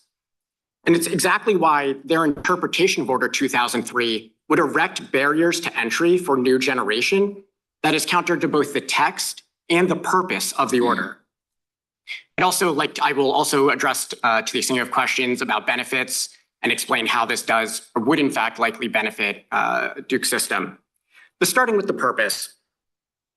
As this court explained in ESI Energy versus FERC 892 F3rd 321, prior to Order 2003, utilities that owned both generation and transmission would often favor their own generation by interfering with the interconnection of competing projects that they did not own. So Order 2003 basically creates a even playing field, and it sets out a standardized process that all transmission providers and affected systems have to abide by to prevent them from imposing onerous or burdensome or expensive requirements that would either delay or deny access to their systems. And one of those requirements is this reimbursement rule here. So Duke's argument that Order 2003 is voluntary, that it can abide by it or it cannot, is inconsistent, I think, with... Let's suppose I agree with Sure. all of that. Let's get down to the brass tacks. Please. Why does it make sense in this case for affected system customers to have to pay simply the reimbursement to your client or to American Beach? Yeah, I think there's two responses to that. First, as FERC counsel pointed out, there are benefits, or we don't know because there's no record, frankly, but you can presume some benefits from the types of upgrades that are being effectuated here. For instance, replacing wooden poles with steel poles. We're all very familiar with wildfires and the extreme weather that has happened to take down transmission lines across the country. That is an upgrade that would presumably benefit Duke's system. Now, Duke never contested as to whether it made that point, so my client never had the chance to respond. But another benefit from these types of projects, I think Judge Wilkins, not to directly disagree with something I believe you said, but you said by definition they aren't benefiting. Duke is not benefiting by definition of being an affected system. And so not only is that not right with respect to these particular upgrades, but in fact, there are interregional power transfers all the time. And Duke is well aware of that. And I candidly don't know if it's this Duke or one of their affiliates, but during Winter Storm Elliott last year, when power was knocked out in the TVA region and in Duke's service territory, it was generators in PJM who actually shipped power across regional lines to make sure that more people didn't lose power in those regions. And there have been very extensive FERC cases about that. And so there are benefits or we believe there are benefits. And I think that goes to the question you have here, or what we've been talking about at length, which is what was Duke's obligation to establish that those benefits, which the commission in order paragraph 21 of order 2003 said accrue, they said transmission system benefits, network upgrades. It is called an upgrade for a reason. It is presumed to benefit the system. What's happened here, Duke has tried to articulate this case as if we're requiring Duke to pay for something, on their system. What's actually happening is my client and the other interconnecting generators are fronting the cost to improve Duke's system. And then the policy permits Duke to reimburse it over time. Now, in order 2003B paragraph 56, the commission laid out a fairly extensive showing that Duke would have to make it's a rebuttable presumption, right? Which paragraph are you talking I believe it's order 2003B paragraph 56. It's a rebuttable presumption. Nobody says, there's explicit language that says, look, you can seek an exception or a deviation from these requirements if you believe that it's not good for your native load, which is just FERC geek word for your customers. But it goes on at length about how the transmission provider must explain the facts of the case, the assumptions on which its calculation is based, and provide evidentiary support. And it says it bears the, quote, full burden of showing that such proposal is just and reasonable and is appropriate under the circumstances. There's the bald recitation of the fact that you're an affected system that will be bearing the cost of the upgrades is itself tautological. Yes, we know that you were not the but-for cause of these upgrades. That's why you're an affected system. FERC knew that when it issued the order. If you want to seek a deviation for it, you're welcome to, but like everybody else, you have to plead the facts. And I would reference one of the cases cited, and I'm sorry, I'm sure I can find the exact citation. It's the Midwest ISO case. It's cited in the briefs, and I can, if you'll permit me, I can find the actual. The one from 2007? Oh, of course. Yes, Your Honor, I believe that's right. Let me have it here. Yes, 120 FERC, 61066. And I only point to that case because the transmission system in that case sought a deviation. That case is really about which of two tariff provisions applies, an earlier time or a later in time.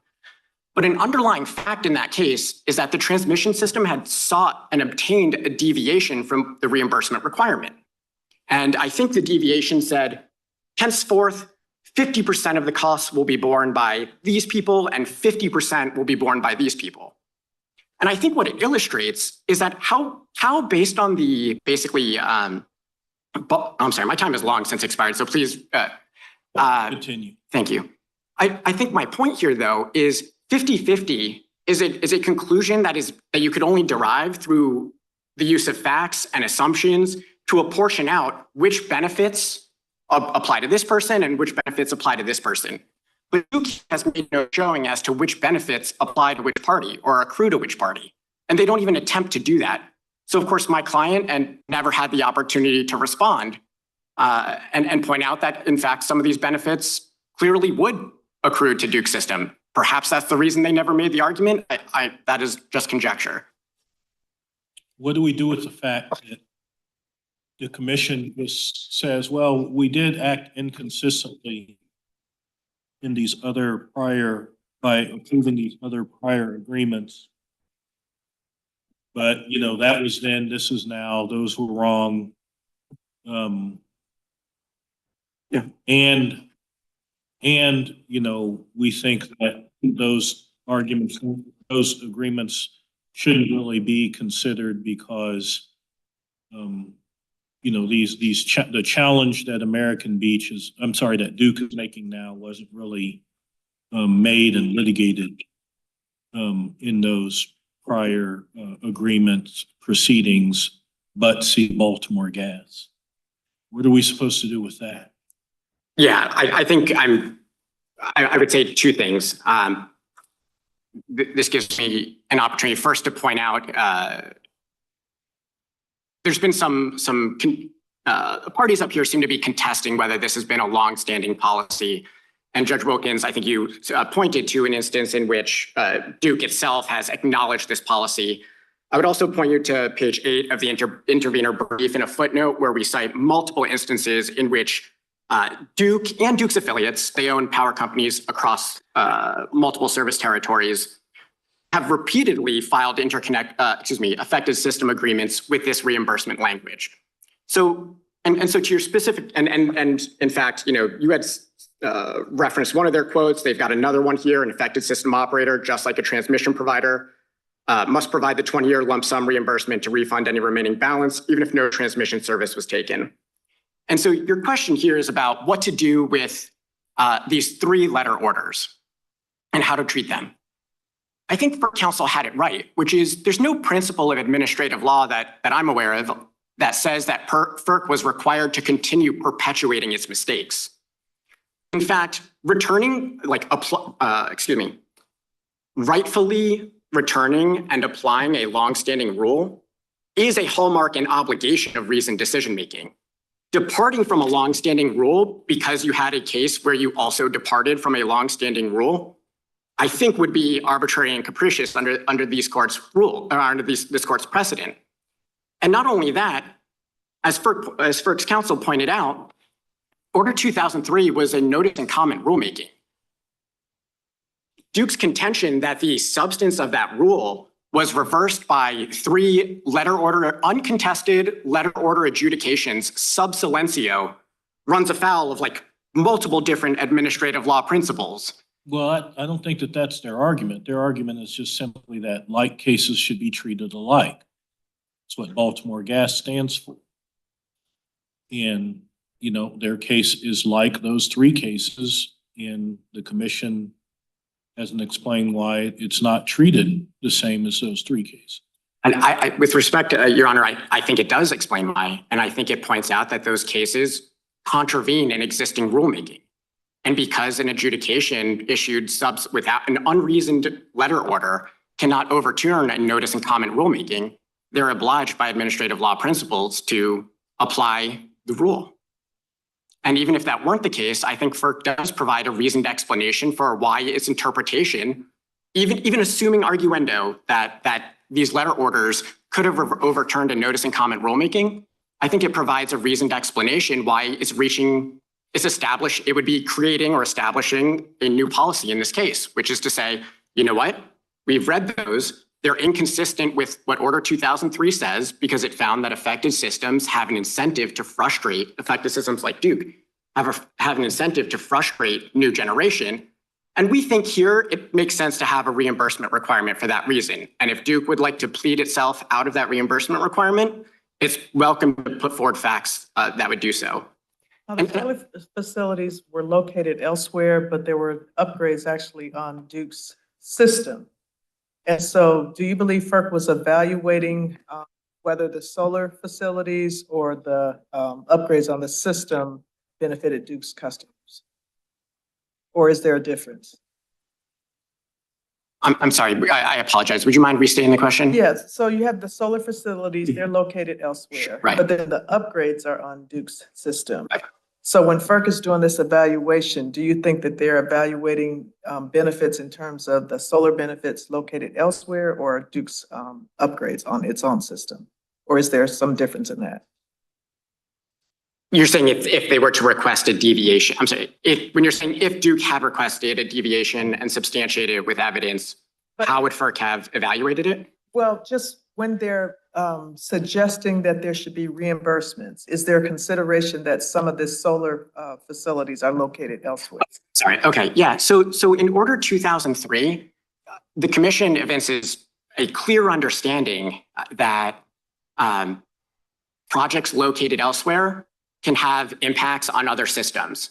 But there are many good reasons for the commission's policy. I think, first of all, in this country, for most of this country's history until the 1970s, we had a utility model. Every utility had its own service territory, and good luck, good luck going up against your utility.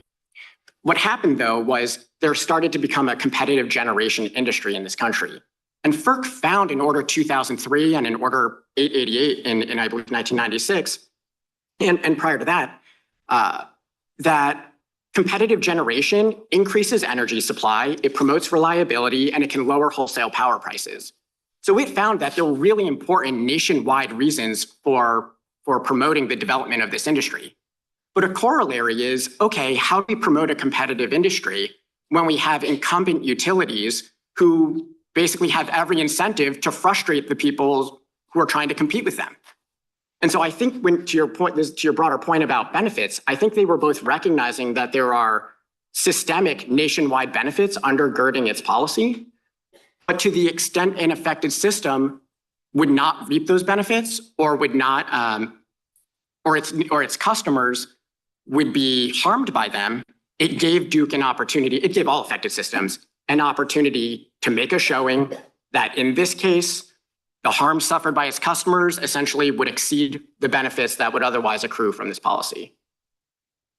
I hope that answers your question. I'm happy to give it another shot if. Thank you. We have. Thank you.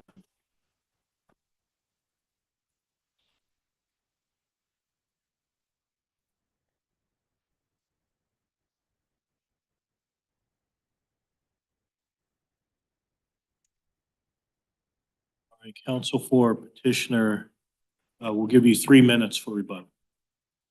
Big honor, briefly responding to your honor's question at JA 211, paragraph 38, FERC says that the arguments in the Edgecombe complaint are outside this proceeding. I took a look again at what we filed there. I think it's fair to say that our arguments were not as fully developed as they were as we went through the American Beach and then Edgecombe proceedings. We say on one page the language that you quote. On the next page, we say nothing in Order 2003 for a straight stream of contract. So I think it's fair to say that in that motion dismiss, we hadn't fully developed the arguments that we had in the orders actually on review. And then that brings us to Baltimore Gas, is that we and our affiliates don't have some APA obligation to make consistent arguments in every proceeding we participate in. But FERC, when it issues orders, has to treat like cases alike. They say, oh, this is just 3 orders. 3 orders is how many there were in Baltimore Gas. They have not pointed to a single affected system operating agreement without this reimbursement requirement that they've ever rejected in The 20 years. Baltimore Gas was a circumstance where the orders that were cited were the only orders, and they all favored the petitioner. Right. And that's the And case so, here.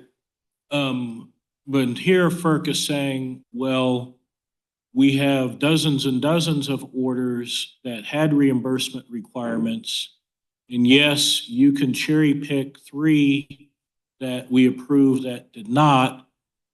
And those were wrong, but reasoned decision-making isn't like perpetuating an error. It's explaining that those were wrong and then doing the right thing here. So this isn't really Baltimore Gas. Nobody, I want to echo that too. I mean, you're trying to ride this Baltimore Gas horse much too much. Doesn't get you there. It just doesn't. It's a completely different case. Here you have many, many orders, as Judge Wilkins says, that are perfectly inconsistent with your position. But more importantly, the rule that's applicable here is perfectly inconsistent with your position. You're not challenging the rule. And the rule makes it clear that you have the burden to show no benefits if that's what your argument is. And you have not met that. So I don't know how you can possibly prevail in this situation. Baltimore simply is off point. It really is. Well, What's an agency supposed to do if they have hundreds of cases that follow the rule consistently and no one is claiming otherwise, and 3 times they fouled up? Okay, they did what they did. We fouled up 3 times, but the rule is still a rule, and you're not challenging the rule. we certainly have a different reading of the rule, but and I very strongly disagree. They have zero examples of them ever rejecting a single affected service operating agreement for failure to have reimbursement. Not dozens, literally 0. The only ones, the examples they cite are entities, including some of our affiliates, that voluntarily assume the obligation to pay reimbursements. That is entirely consistent with our position. Nobody has ever argued that you can't, that an effective system can't because it's of its own interest. The rule is clear in what it requires. Yes, Your Honor. The rule requires what they're saying, and the preamble is absolutely clear, and the preamble counts, and it's inconsistent with your position, and all they're saying is, we're applying the rule, and you're right, we missed it 3 times, but there are many times where the parties affected, whether they did it voluntarily, I don't even know what that means. If there's a rule that says you have to do X, and then you self-servingly say, well, I'll do it voluntarily. But the fact is you did it, and there was a rule that required it. That's what FERC is saying. There has been consistent practice that follows the rule. That kills your position. Well, I strongly disagree with, but taking clue from you, I would, if I could have a minute to talk about cost causation was just a completely separate argument. It doesn't rely on Baltimore Gas. Everything that FERC and Edgecombe told you this morning, that's the exact position that was urged by Lincoln. That's the exact position that the Seventh Circuit rejected in Illinois Commerce Commission. And in Lincoln, FERC stood at this podium 2 months ago and pointed to the Seventh Circuit, said we can't rely on these general system benefits to swamp cost causation. They've got this point where once in a while there might be some problem in our system. We might draw some energy from PJM. That's exactly the argument that was. What FERC said in that case is, I'm now remembering it, we're following the rule regarding legacies.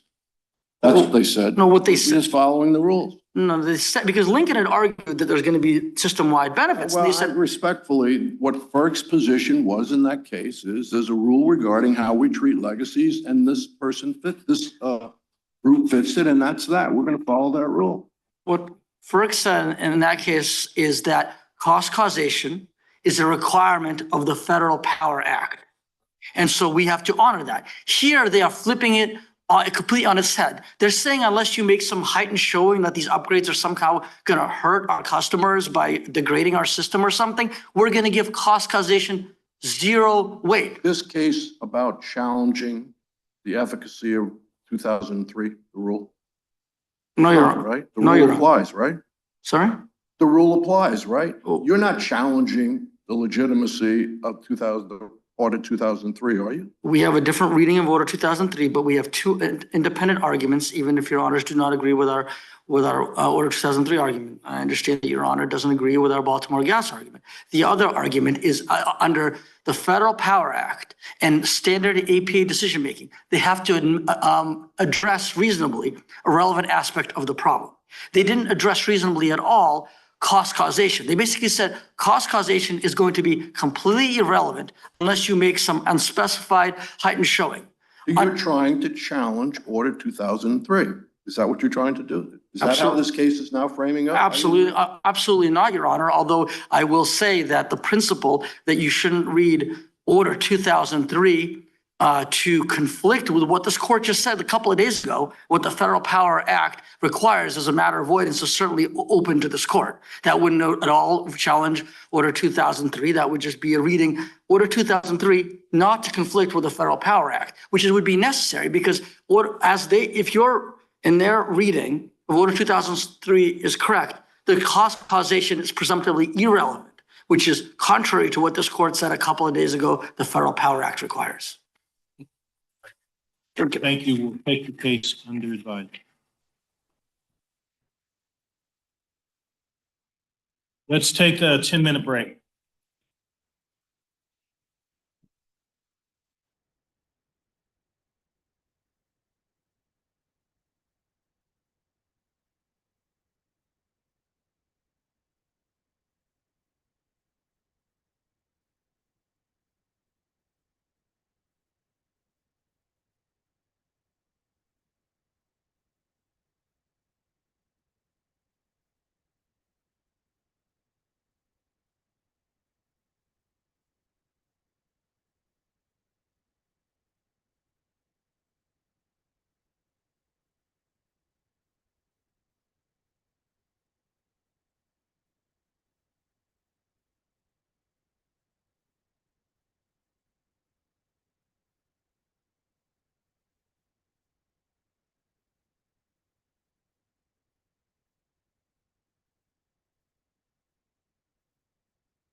This honorable court is again in session. Case number 21-5181, William B. Jolley, appellant versus United States of America. Ms. Dottie, amicus curiae for the appellant. Mr. Peters for the appellate.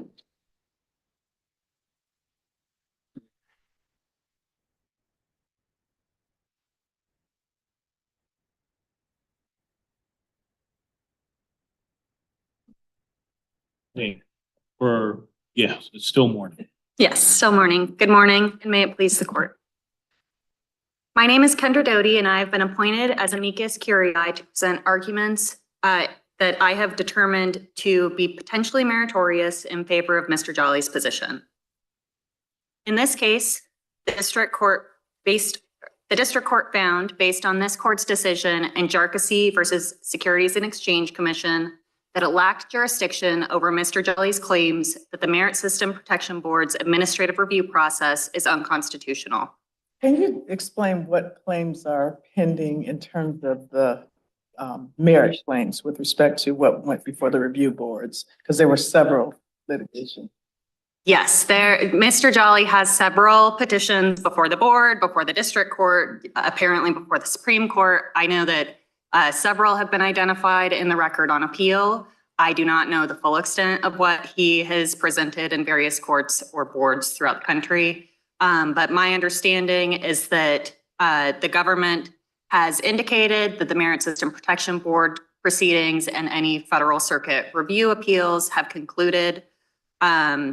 It is my position that that does not necessarily mean that this appeal is moot. No, and I'm not suggesting that. I'm just trying to get a sense of what's left. Like what do, outside of the challenge of the constitutional claims that he has, what other relief is he seeking? So in this particular case, it's on appeal before the court now. Mr. Jolley has raised 3 claims challenging the constitutionality of the board. Those claims are, 1, that the structure of the review process, where some claims are routed to district courts while others are routed to the board, violates equal protection. 2nd, that the board and its administrative judges are unconstitutionally exercising Article 3 power. And 3rd, that the administrative judges' appointments violates the Appointments Clause. So those are all constitutional arguments that he's presenting in this case. The last one is moot. The last one may be moot, Your Honor. I think that it is important to emphasize that the mootness question turns on questions of fact that are not currently in the record before this court. But it's close, right? What questions of fact would that turn on? I believe that it would be useful to see the ratification order itself that the government has identified that the board issued ratifying the appointments of the administrative judges.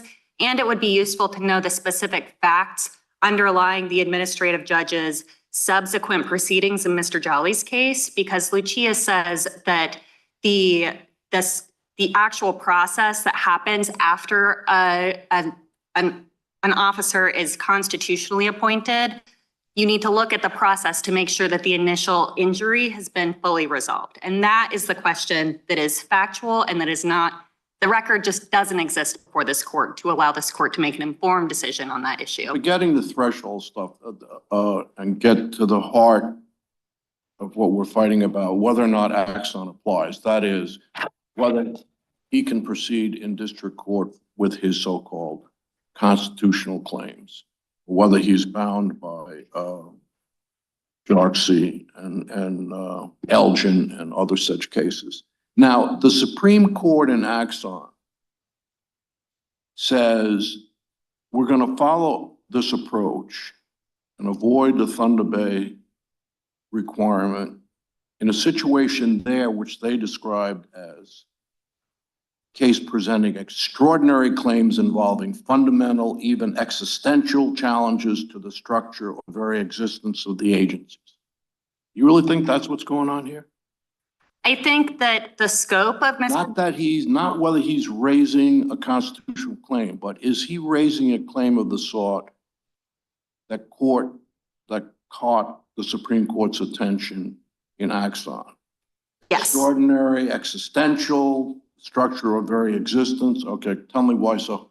Yes, although the scope of Mr. Jolley's claims might not be as broad as those presented in Axon and its companion case Cochran, he's raising the same type of claim in his complaint before the district court, namely whether the three claims that I just listed, the Article 3 issue, the equal protection issue, and the appointments clause issue. Appointments, let's assume it's moot. So we're raising those, the other two, okay. Why are they existential? They go to the board's ability to hear his claims at all. He challenges the structure of USCA's administrative review scheme at its base. He's not challenging a substantive employment decision, which is what this court held in Jarkissi and in other cases such as Elgin and Thunder Basin, when a litigant is challenging the substantive action that Congress has determined should be routed to and heard by an administrative body in the first instance, that should be routed that direction. Whereas in this case, as an Axon, Mr. Jolley is challenging the structural review process What is itself. extraordinary, and I realize this is a peek at the merits, but given what the Supreme Court said in Axon, I don't know how you can avoid doing that. When they're talking about determining whether they're extraordinary, existential, very existence, we're looking at whether there's any thrust to what's being presented, right? We're looking at the substance of the claims themselves, but not necessarily at the merits. What's existential about what he's claiming? What is the huge thing that worries me to death so that I would allow him to jump what Congress has required? This is a situation where Congress has set up a cause of action in jurisdictional, and it's been in existence for a long period of time, and Congress has chosen not to do what Mr. Jolley wants to do. Why would a court say, no, we should do it a different way?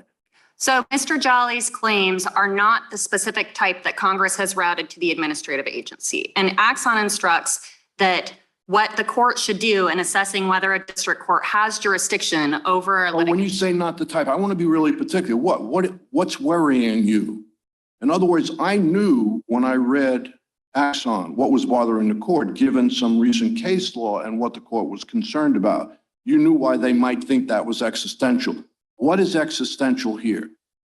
The existential element in this case, although it doesn't mean that the board itself goes away, it Right. would mean, And that's important. and that is And important. that's not here. That's not here, but Okay. the type of issue that Mr. Jolley raises speaks to the board's ability to hear USCA claims alleging this type of discrimination that Mr. Jolley raises. In this case, he is not presenting any substantive challenge to any particular employment decision, which it would be the type of claim that would be routed directly to the agency. Because he's raising a structural challenge to the board's ability to hear his claims at all, that is what routes it to the district court and allows the district court to have jurisdiction. You know, it's funny, we have a recent decision in this court. I mean, you wonder, you look at a case like this and what kind of mischief are you going to create if you take Axon literally to say anytime someone says it's structural and I don't think they can really hear this and therefore I get to district court. I mean, there's potential mischief there. And I think our court in Loma Linda, I think it said, no, merely because it's more than an insignificant constitutional claim, it doesn't mean we're going to avoid Thunder Bay. I completely agree with that. I think that the Axon standard creates a tricky question, and the court will need to hold the line on making sure that claims like those in Loma Linda and like those in Payne, that where a litigant just frames its issue as constitutional when they're really challenging the substance of a claim that Congress has said needs to go to the agency. Play it out for me a little bit. Yeah, because What you sound is- like you're dismantling Congress's structure for these claims.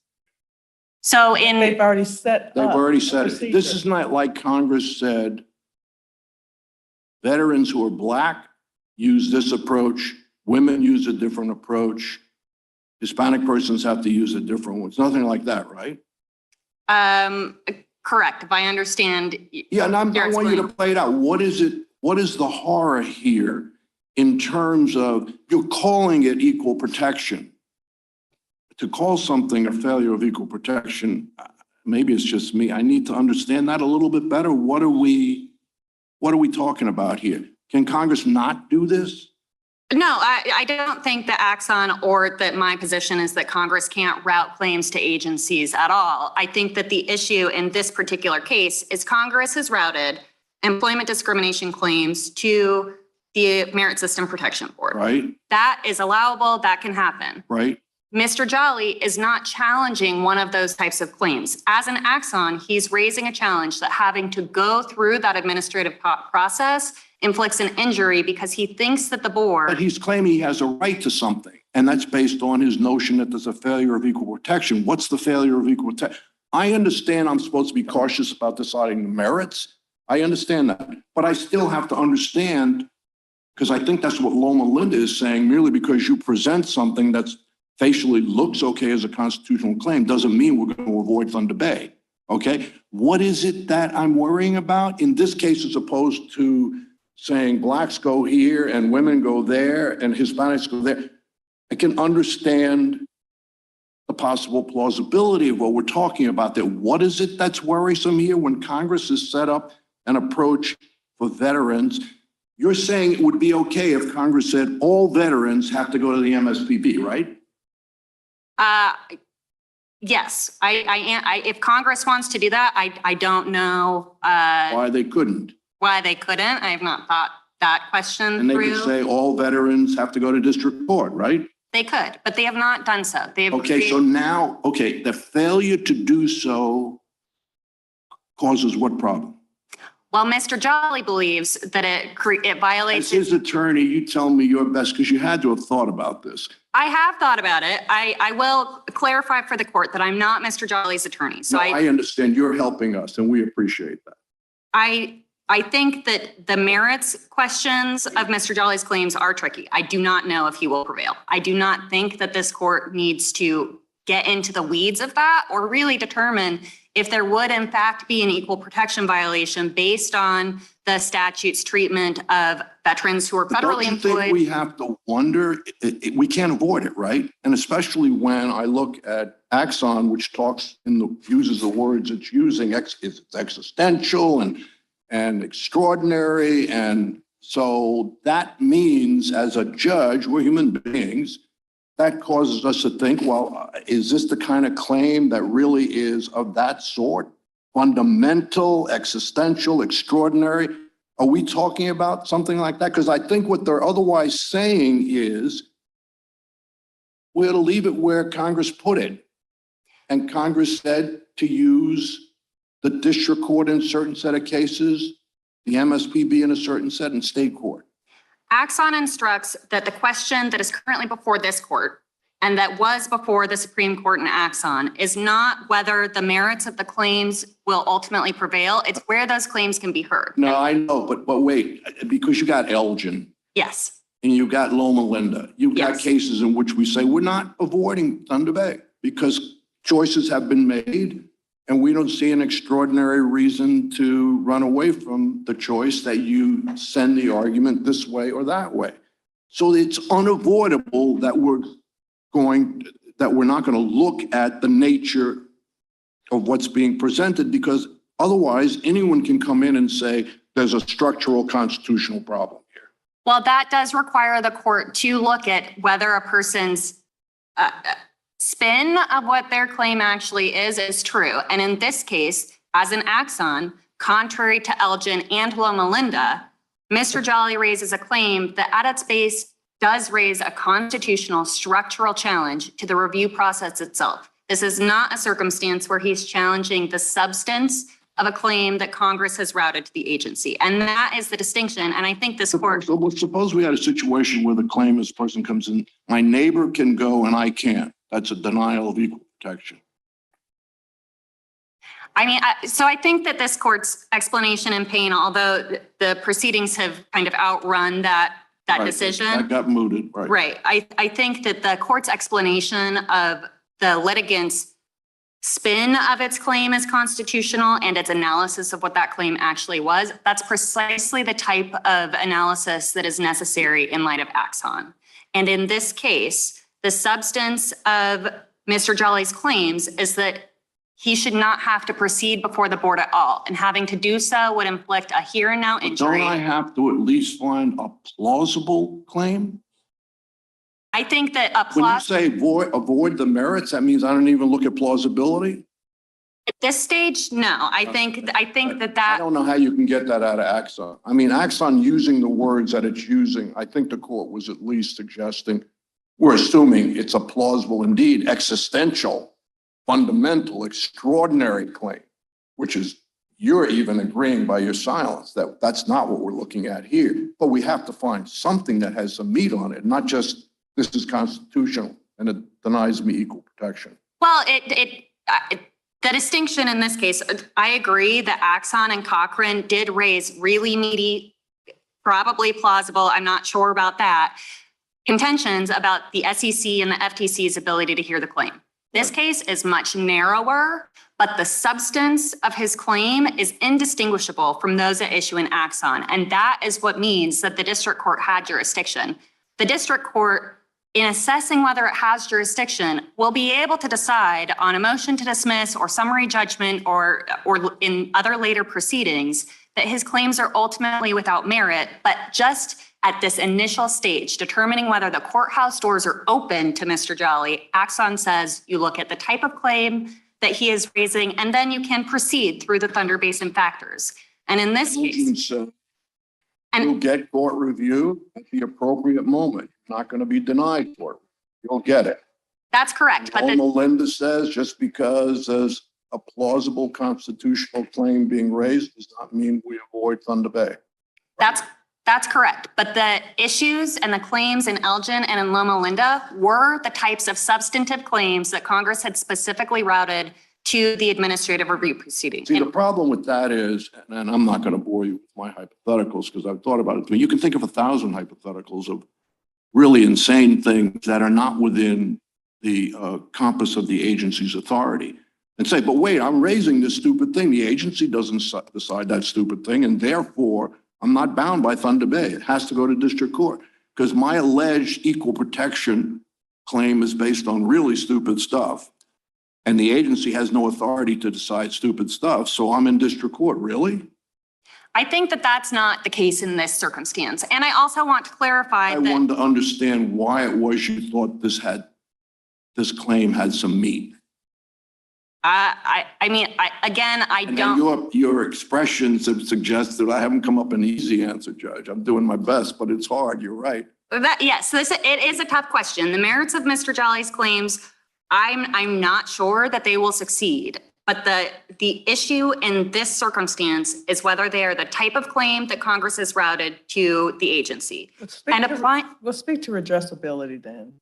On the redressability point, I mean, as noted in the briefs, I think that, or it is clear to me that under Axon and other cases similar to this one, Mr. Jolley has asserted a here and now injury of having to proceed through the administrative review proceeding at all that is fairly traceable to the application of USCA's statutory review scheme, and that it would be redressable were a court to conclude that that statutory review scheme is unconstitutional. Does that mean there's no, I'm jumping in on my colleague because I'm too wound up. Keep going. Yeah. Does that mean that, so he has nowhere to go because Congress hasn't given him this opportunity? Or does that mean we tell the district court and we tell Congress that we don't care what you wrote, because of his alleged constitutional claims, he has to have a right to present this in district court, even though he has no cause of action, as Congress has indicated, and we're not sure what the remedy would be because of the APA problem. What does it mean in terms of redressability?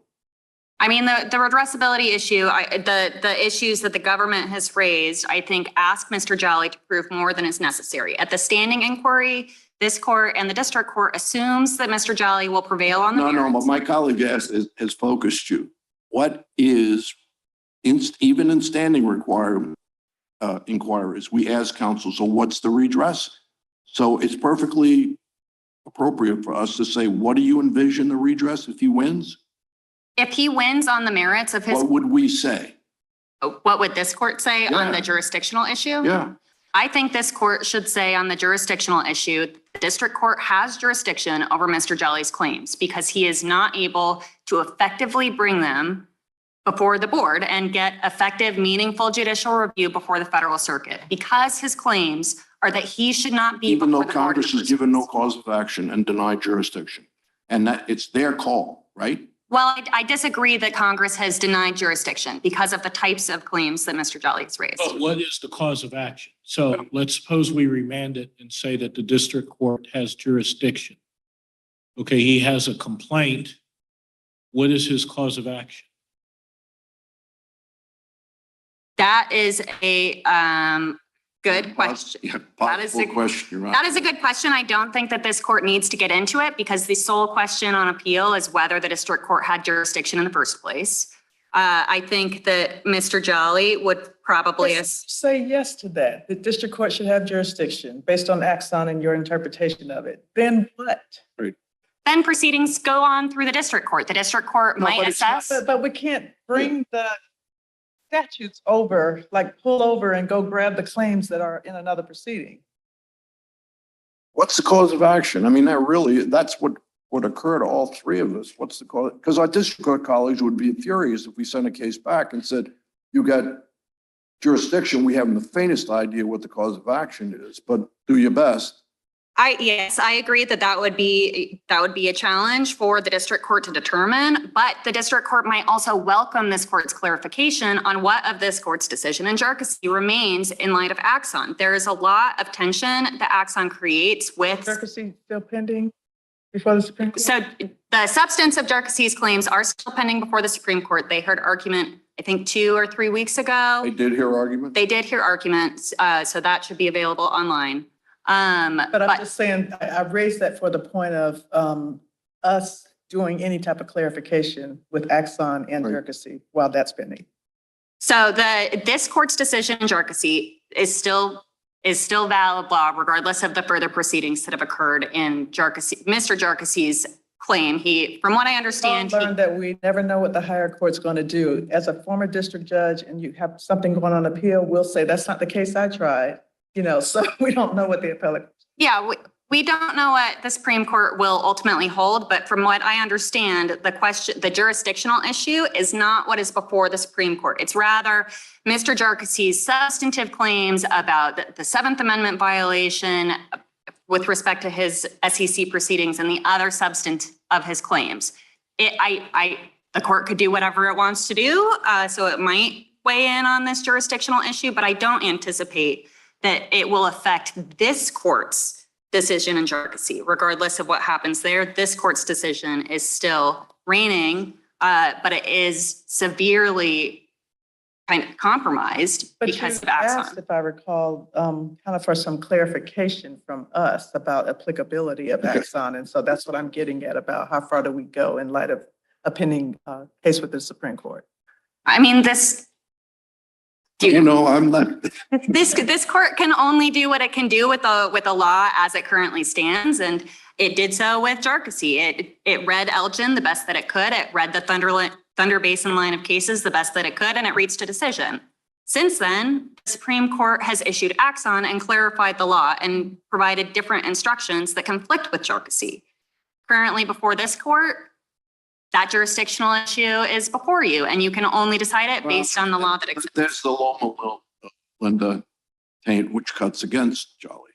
I disagree with that. I read the Loma Linda opinion very closely, and I think that the majority of that order is very clear that you need to look at the substance of the claims that are being raised, and Loma Linda in that case was not raising the type of structural criticism that Mr. Jolley and the parties in the Axon cases were raising. Instead, it was trying to challenge an NLRB proceeding that it asserted violated its constitutional rights, and the majority of that panel didn't buy that characterization of what their claims actually were.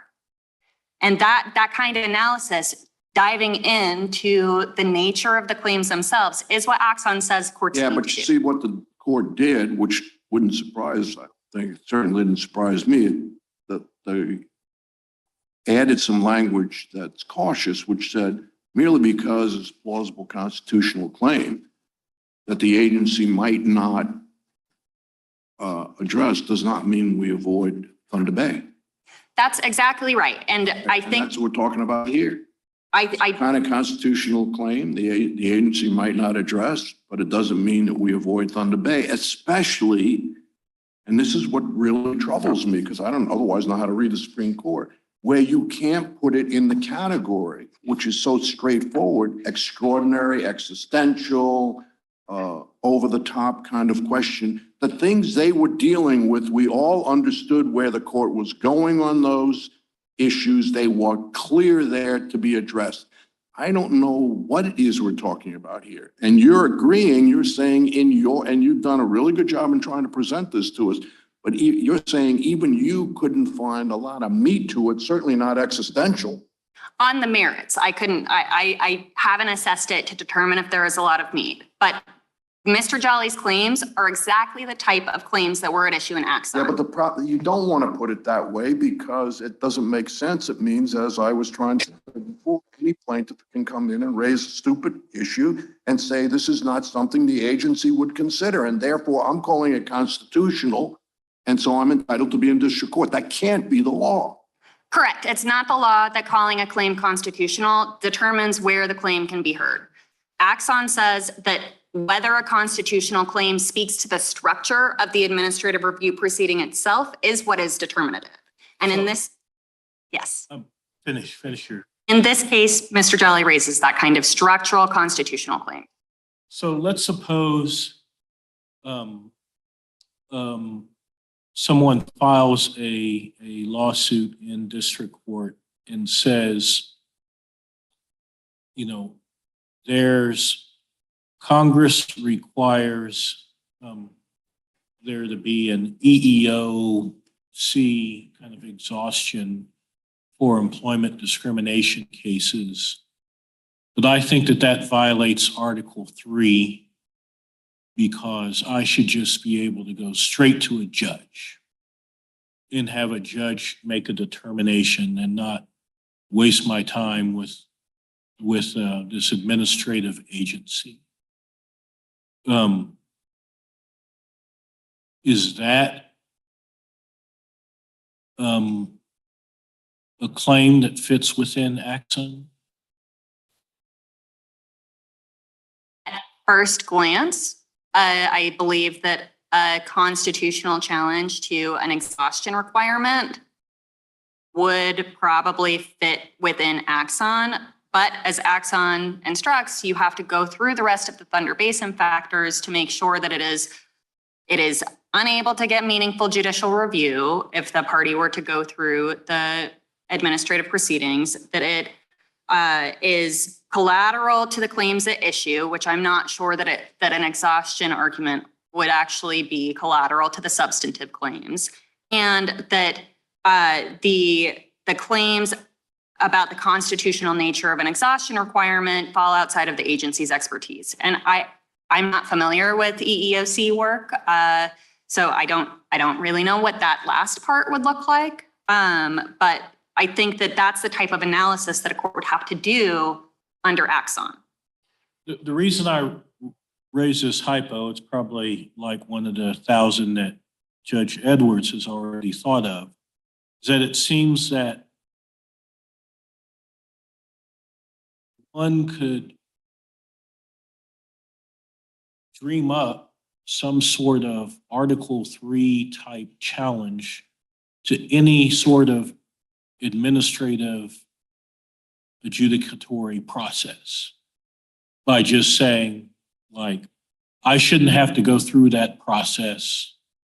This claim, just from start to finish, should be before an Article 3 judge, not some, kangaroo court, bureaucrat, deep state, administrative system. And, you could say that about 1,000 different things that are in the US Code. And we will be opening the floodgates to all of that litigation in the district court based on kind of this construction of an existential challenge. Does that make sense? Yes, that makes sense. And I think that that is a risk of Axon's decision. Axon says that the type of structural claims that the parties raised in that case and that Mr. Jolley raises in this case can go straight to district court because they challenge the review process itself. So there is a risk that this could open the floodgates to any kind of challenge to any part of a procedure. However, all of the other jurisdictional requirements that normally apply to cases would still apply. So the party would have to have standing. They would need to have a cause of action. They would need to have a claim that is not moot, and all of those things would have to be satisfied. And that's why I started out the proceedings with kind of the relief left. What are we advancing, here? And so I would like a more direct answer to Judge Edgeworth's question about what's the cause of action, because what's left if we say yes to you and that Axon applies? What do you gain from this? What does the next litigant gain from that? So if this court decides the jurisdictional issue that's before it, Mr. Jolley's case I would say that the court should reverse the district court's decision and remand for further proceedings, in which case Mr. Jolley would be able to proceed in the district court. The district court would then have discretion. Then is that reversing all of his former merits hearing findings? No, it would not affect his merits hearing findings or proceedings before the board or the federal circuit. It would only affect the district court's decision in this case. The ongoing proceedings. What's that decision? And what's the decision? Yeah. The district court's decision that it lacked jurisdiction. That is what we need. No, I mean, so what's the result? Yeah. What's the remedy? The result is the case would continue. The government would be free to, again, What's the case? What's the case? What's the That's what I'm trying to case? get at. What's left? the case is his at least two claims that the review process itself is unconstitutional. On a cause of action that Congress has given to the MSPB and the Federal Circuit? So Mr. Jolley asserts his claims under, I believe it's section 1331, just federal question jurisdiction arising out of the Constitution. I have not assessed the merits of whether that is a valid cause of action. The district court would be free to decide that issue on remand. But what we've said, if somebody just asserts federal question jurisdiction and says that they can't really identify a statutory cause of action, but their federal question is that something unconstitutional is being done, we've said that that's akin to mandamus. And you've got to meet the mandamus standard.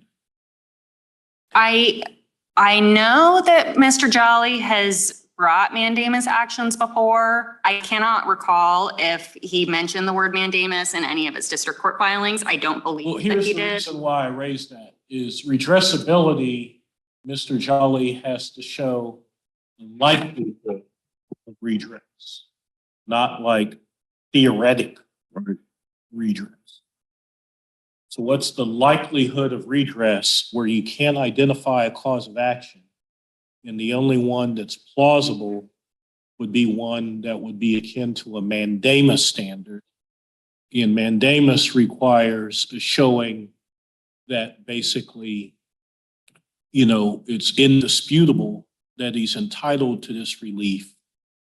And there's no prior precedent that grants any such relief. So we've held, and the Supreme Court has held, that under that circumstance, you can't say that there's a clear and indisputable right to relief. So basically, we would just be remanding this for a certain dismissal.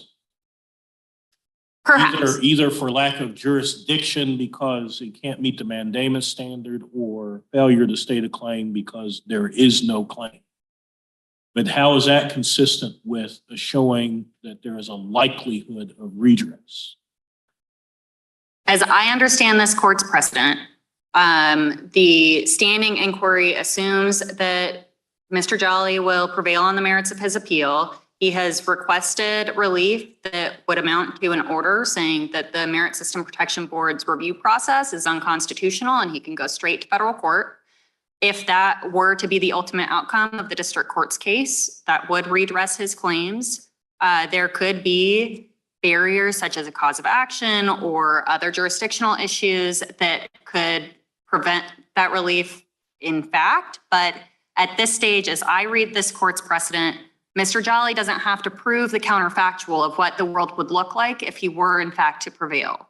All he needs to do is allege a sufficient injury that is traceable and can be redressed. And I don't think that this court needs to get into all of that because the district court did not have the opportunity to assess those, or it chose not to assess those issues when it decided that it lacked jurisdiction over Mr. Jolley's claims under jarcossy. And I think that, or I should emphasize that this court's current precedent with jarcossy still good law is unclear, and the district court and future panels of this court would benefit from a clarification of what of jarcossy remains in light of Axon. See, what's interesting in this case is that you conceded early on, I think correctly, that if it was just a procedure before the MSPB, he wouldn't have any claim, any so-called constitutional claim.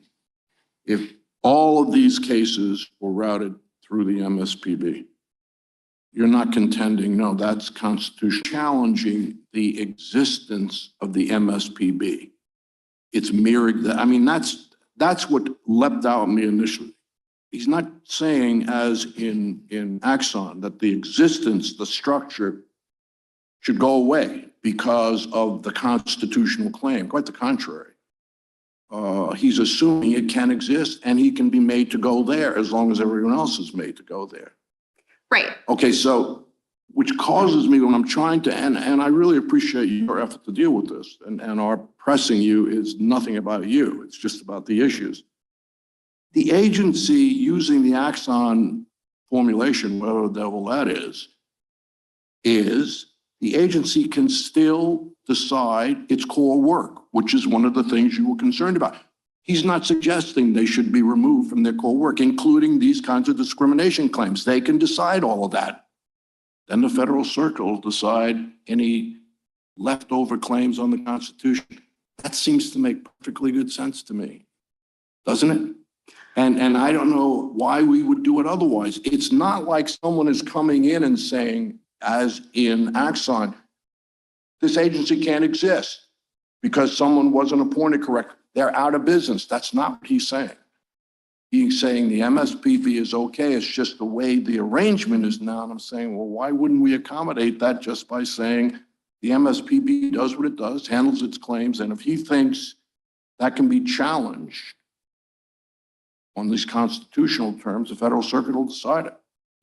I think the distinction in this case, although he is not challenging the existence of the board itself, he is challenging the USCA statute's structural review scheme of routing different claims to different bodies. Right. And that challenge is what wouldn't be able to be redressed if he were to proceed. The federal circuit, the court would redress it. If there's redress that's there to be given. I think that Axon instructs that because his challenge is to having to go through the board itself. Yeah, see, that's a piece of it. But part of the Axon concern is really the notion that this group cannot exist if this constitutional claim is valid. It cannot exist.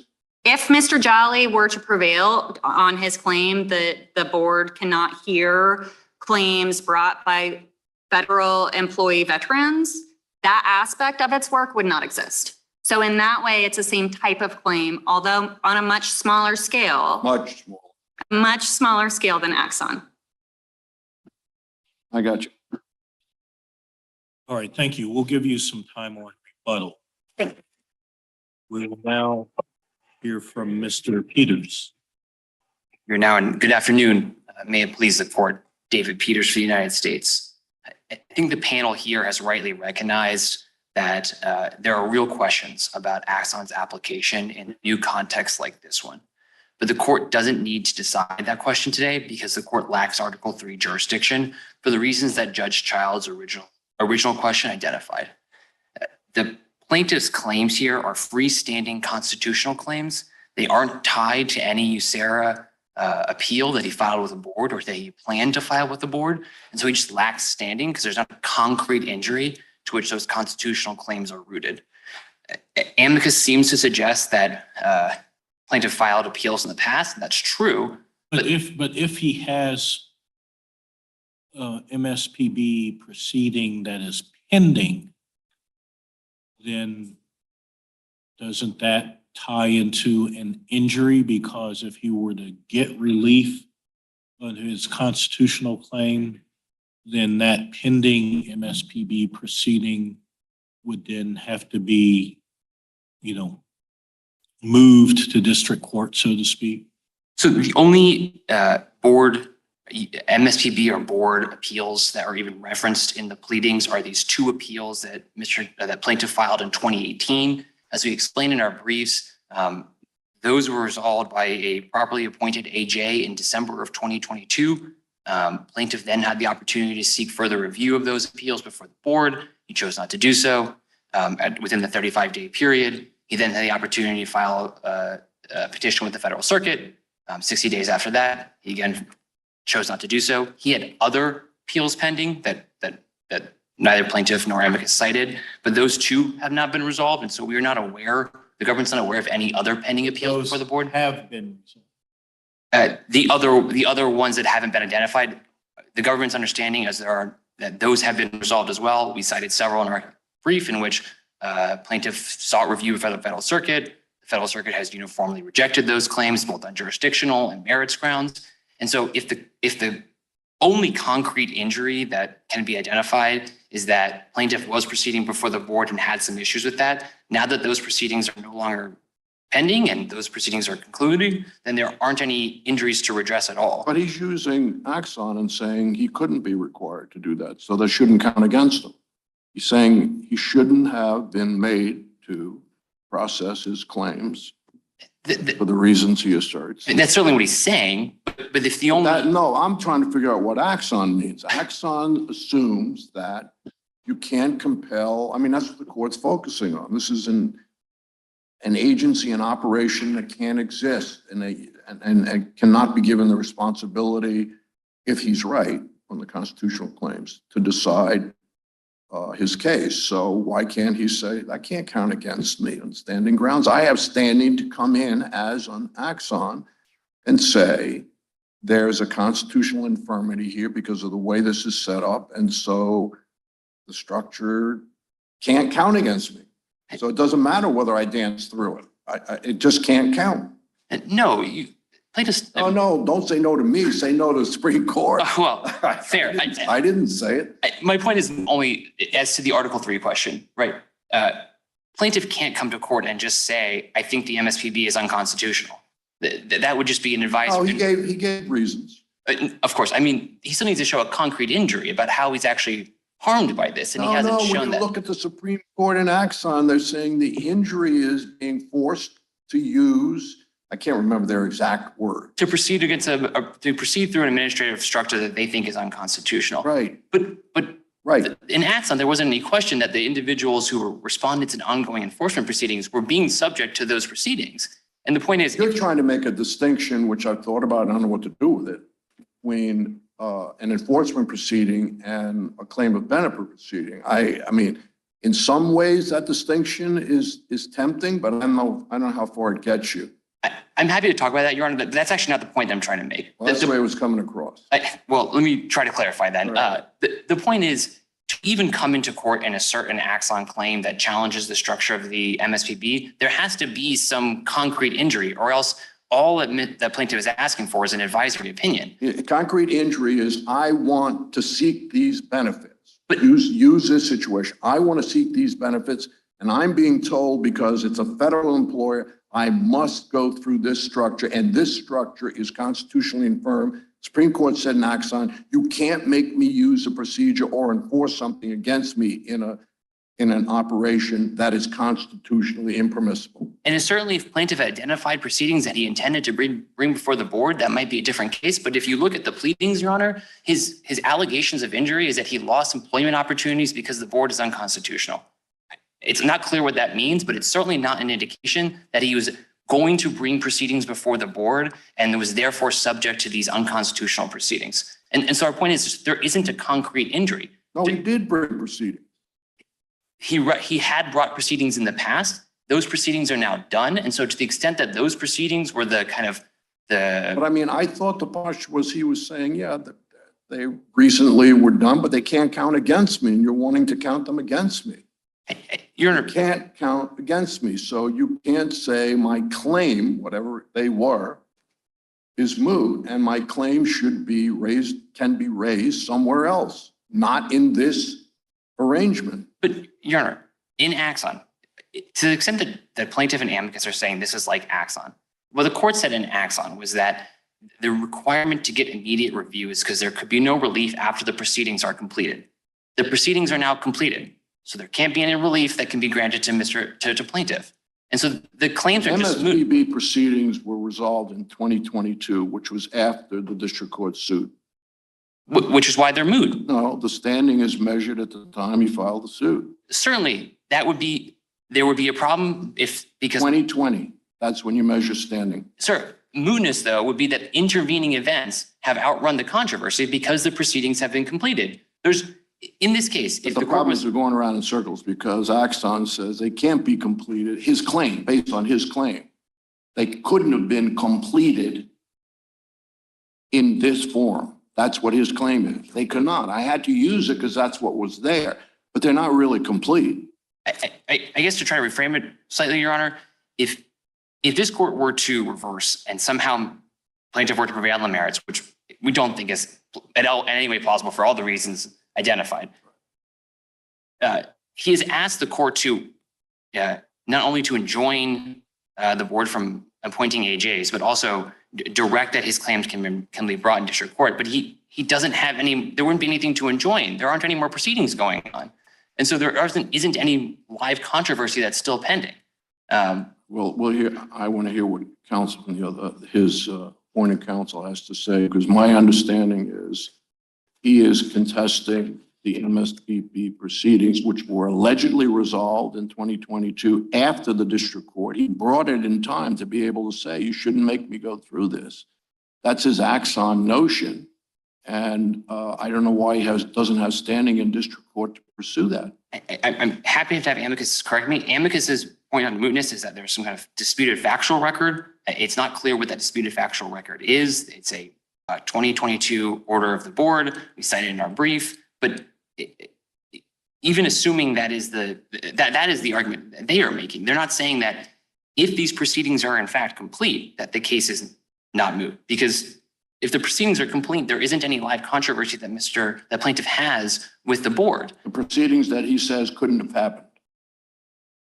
The proceedings that he says he could bring in district court, But following Axon, the Axon notion is those proceedings count for nothing under the Axon formulation. I'm not saying that should be the result here, but that's the Axon result. Though, if you're in a situation where, take the Axon infirmities, if you're in that kind of a situation, those proceedings count for nothing. I think what the court in Axon says is that the reason they can proceed to district court is because if the proceedings have been completing, there's no more relief that can be granted. And the point is the proceedings have been completed and there is no more relief that can be granted. And that is a quintessential mootness claim. But why isn't the sufficient injury the fact of being barred from the proceedings at all in district court? Your Honor, that might be injury if there was proceedings that he identified that he was going to bring. Again, the only ones that we've referenced are the ones that were the only pleadings and only board appeals at all that he even referenced in the pleadings are the two 2018 ones. And those are the ones that have been resolved. Well, I know you obviously don't like the Axon ramifications, but his claim is the injury is he was forced to go through illegitimate proceedings. And that is a correct notion from Axon. That's what his claim is. He was forced to go through illegitimate proceedings and he wants to remedy that. And the way he can get remedy in his mind is for the district court now to consider his case, because whatever they did over there, he's saying counts for nothing, but because it was illegitimate. That's the way the Supreme Court framed it. You can't shrug that off. That's the way the Supreme Court framed it in Axon. They're saying they're illegitimate, they don't count. And he's saying that's the injury I suffered. I was made to go through that. That is not actually what plaintiff has pled in his pleadings. As we say in our brief, he's he didn't identify any proceedings that he was going for the court other than referencing offhand these two 2018 ones. But even if that were the case and he was saying, I want to bring this in district court, he has identified what he would be bringing, like what USCA appeals he would be bringing in district court. Those aren't identified in his brief. And this goes to the redressability point and the cause of action point that this court was raising earlier. If the court was to reverse and send it back down to district court, and Are you talking about a lack of a cause of action, or what are you talking about? well, if this panel was to reverse and send it back to district court, Right. plaintiff would just then be proceeding on standalone constitutional claims. There wouldn't be anything at the end of the day if the court was to Well, rule that's for the him. question we've all been raising, counsel, on the other side, is what's the cause of action? That if he's right, that he should be able to redo it all in district court because the MSPB shouldn't have gotten its hands on it. You're right, it's a legitimate question. What's the cause of action? The way that it would proceed is to say, I have a USCA appeal, or I have a claim that I would like to bring before the board. It is a harm to me to bring it before the Cause board. of action is not standard. Cause of But- action is not jurisdictional. Certainly, I'm saying the way it would arise is to say, I agree that there is not a cause of action to assert a standalone USCA claim because those are the kind of claims that are challenged to the board. I'm saying the way it would potentially arise is to have a USCA claim, but there isn't even a USCA claim there. And so if the court was to reverse, and this case was to proceed, it would just be the district court issuing an advisory opinion about the constitutionality of the Merit System Protection Board. There's no reason, absent some kind of concrete real life effects for plaintiff that the court should do so. And that's why, I agree that standing is obviously different than cause of action, but it's the same problem, is that there isn't anything concrete here that's underpinning plaintiff's claims. And the only thing that he is cited to, or that amicus is cited to, are these proceedings that are now over. And so there isn't anything for the court to do. And that's why, again, given the uncertainty as to Axon's holding and this court's hesitancy to extend Axon into new contexts, which is the Loma Linda decision, where the court was rightly cautious about extending it to a new circumstance, the court should just should affirm on the Article 3 ground. Moving to another issue, in footnote 2, you raised the distinction between the AJs and the ALJs. Yes. I just wanted to know, has any ALJ heard any part of this matter? No, obviously this has been in federal court the whole time. The board proceedings that were the 2018 ones that were referenced in the pleadings, those were all handled by AJs, not ALJs, which is another reason why this case is different than some other challenges that have risen, questions about the appointment and removability of ALJs. These are AJs. But what's the point that you're trying to make with that distinction? It's just that just to clarify that ALJs and AJs are different. And given that one of plaintiff's claims is the now mooted appointments claim, the fact that AJs are different than ALJs is just a further reason, because AJs aren't statutorily protected. AJs are employees that hear cases through board regulations. It's just another reason to think that appointments claim, which again is now moot for several reasons, but another reason why that claim is not meritorious. So just, is there anything else that plaintiff could ever allege that actually gets them in district court under Axon, back to kind of the cause of action? You keep saying not this, but what is that? It's difficult, Your Honor. I mean, the Axon court emphasized the limit of its holding. Is there a scenario in which a party brings a claim that raises the same kind of existential, structural, constitutional challenges? Perhaps. Again, we've pointed out that these claims don't arise in the context of Axon and Jarkizi too arose in the context of enforcement proceedings. They don't arise in the context in which a party is actively seeking redress by bringing a claim themselves. And there are real questions about whether Axon's holding applies here for many of the reasons that Judge Wilkins asked about, like an exhaustion requirement. It's not clear that Axon applies in those kinds of contexts, but Axon's holding does have some force, especially for respondents who are in ongoing enforcement proceedings, who are asserting the kind of existential structural claims that were at issue there that aren't really at issue here. So your friend on the other side, amicus for Mr. Jolley, says, we can't really decide this mootness issue because we don't have the ratification order. We don't have anything in the record about, whether all of these MSP proceedings and, review in the federal circuit, et cetera, have been terminated. We have, some representations you make in your brief, but that isn't really in the record. What do we do about that? We cited the ratification order and provided a citation of that. The decisions of the MSPB and the AJs are published, and we cited the Westlaw publications for that. This court all the time on, determines that a case is moot based on agency actions. But if this court, if amicus is right, and this court thinks amicus is right, and that there really are factual questions that go to whether this case is moot, that's just another reason not to decide the Axon question, right? If it's the case that there may be the case that there aren't any claims at all that are live that can support this case or controversy, it makes no sense to then extend Axon and hold it here. Well, let me give you a judge's first instinct, one judge's first instinct to your suggestion to try and save us. Based on what I'm looking at in this record, if we took your advice, Mr. Jolley will be back tomorrow. And his claim will be in district court, will not go to MSPB. He'll go to district court and say, I'm not taking this claim to district court because under Axon, they're constitutionally infirm. And there's no pending proceeding. Nothing has been deciding. I want the district court to decide my discrimination claims. Why would we do that? Well, your answer doesn't address that. And you're being respectfully a little naive in thinking in this case, at least based on my experience, that that's exactly what will happen. He'll come back again. And he'll just go directly to district court. If we wrote an opinion one sort of way, he'll come into district court. Really moot? Okay, I'll start again. Well, So what I'm saying is, why would we avoid trying to grapple with whatever it is we have to grapple with? Two things, Your Honor. First, the mootness and standing arguments are just foundational Article 3. If there isn't Article 3 jurisdiction, the court doesn't have authority to rule on it. And so I think it's fair to make a determination. I totally understand that. And so I think And on the appointments point, I think it's moot, quite frankly, but on the others, it's not so clear to me.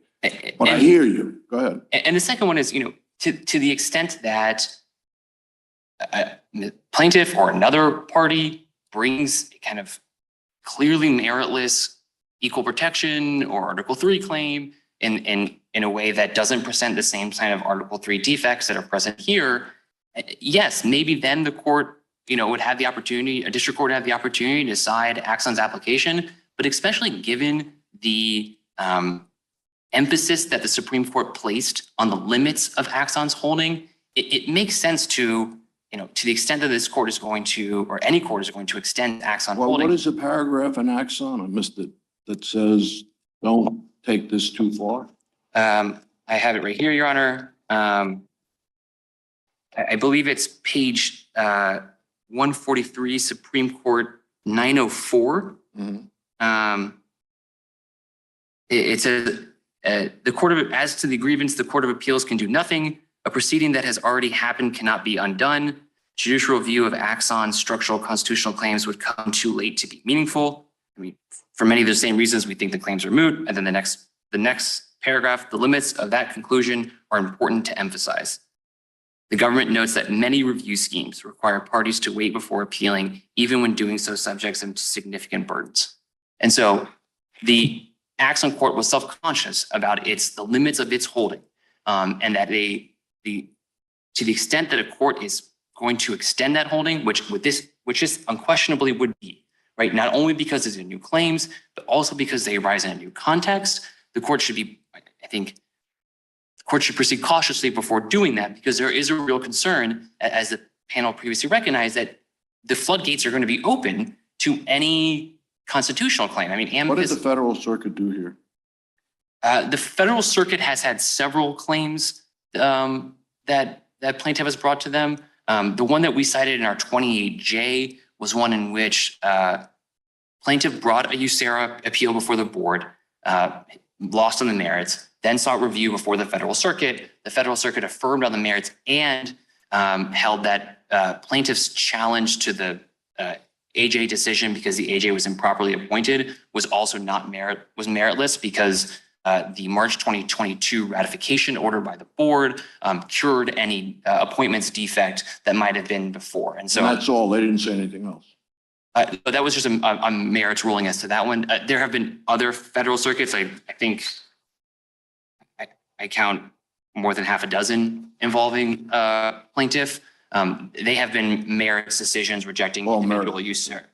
Occasionally a jurisdictional question about like timing of whether plaintiff had filed the appeal in a timely manner or whether the board had jurisdiction, but not addressing the kind of outside of that example, not addressing. So the thrust of your argument is you read the court to be saying essentially, look, if it's done, if it's already done, we have a new rule now, new thinking, but we can't go back and undo what's done.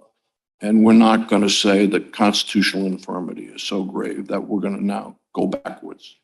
So if what's before us or before another court is done the way it was previously designed to be handled, even though we think there's maybe some problems with that design, we're not going to undo that. That's your argument? I just want to make sure I'm understanding. I think that's the implication of the argument that's not obviously what was at issue in Axon, but Axon's point that in that specific context, the reason why the parties there could forego traditional review before the agency and then in a federal court of appeals was that the nature of their extraordinary claims required immediate district court review, and that couldn't be cured at some later point. Taking that as a given, Amicus's point is that this case is like Axon, and our argument would be like, well, if that's really true, well then that the proceedings are now done means there cannot be relief afforded plaintiff, and therefore the claims are moot. Given the particular circumstances of this case. If there's nothing else, we just ask the district court judgment be affirmed. All right, thank you. All right, Ms. Doty, I believe you were out of time, but we'll give you 2 minutes. Thank you, Your Honor. I just want to make 2 quick points. First, we have been addressing a lot of very tricky questions that will eventually need to be answered, whether there's a cause of action for Mr. Jolley's claims, whether he has standing, and whether his claims are moot in light of the proceedings that have occurred before the board and the federal circuit. This court does not need to wade into any of those issues. It can decide the narrow issue on appeal, which is whether the district court erred in determining it lacked jurisdiction based on the court's decision in Jarkissi, and remand the issues of cause of action, standing, and mootness to the district court for consideration in the first instance, particularly when there are questions of unresolved fact that would weigh in on those issues. What are the questions of unresolved fact? Because your premise is mistaken. I think we do, on the first instance, in a lot of cases, decide mootness and standing. We don't remand mootness and standing cases back to the district court when we have what we need. What do we need that we don't have? I think that this court needs the benefit of a fully developed record on the mootness issues. What has actually happened before the board? What were the consequences of the ratification order? Can't you answer for us? Are there any pending cases before the MSPB or the Federal Circuit? I am not aware of any, but So, I mean, we would normally say counsel conceded that she is unaware and Jolley has asserted nothing. There are no pending cases. That is one way we would do it. There is nothing pending, and there is nothing before the district court that raises something new. Is my understanding of the record.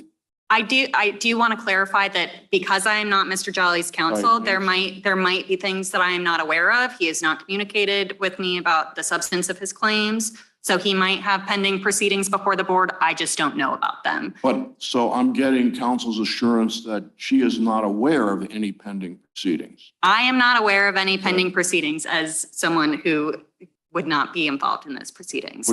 Which I take to mean that whatever it was that he felt aggrieved on, he presented both to the MSPB and then tried to present to the district court. And all of what went to the MSPB and the Federal Circuit is now gone.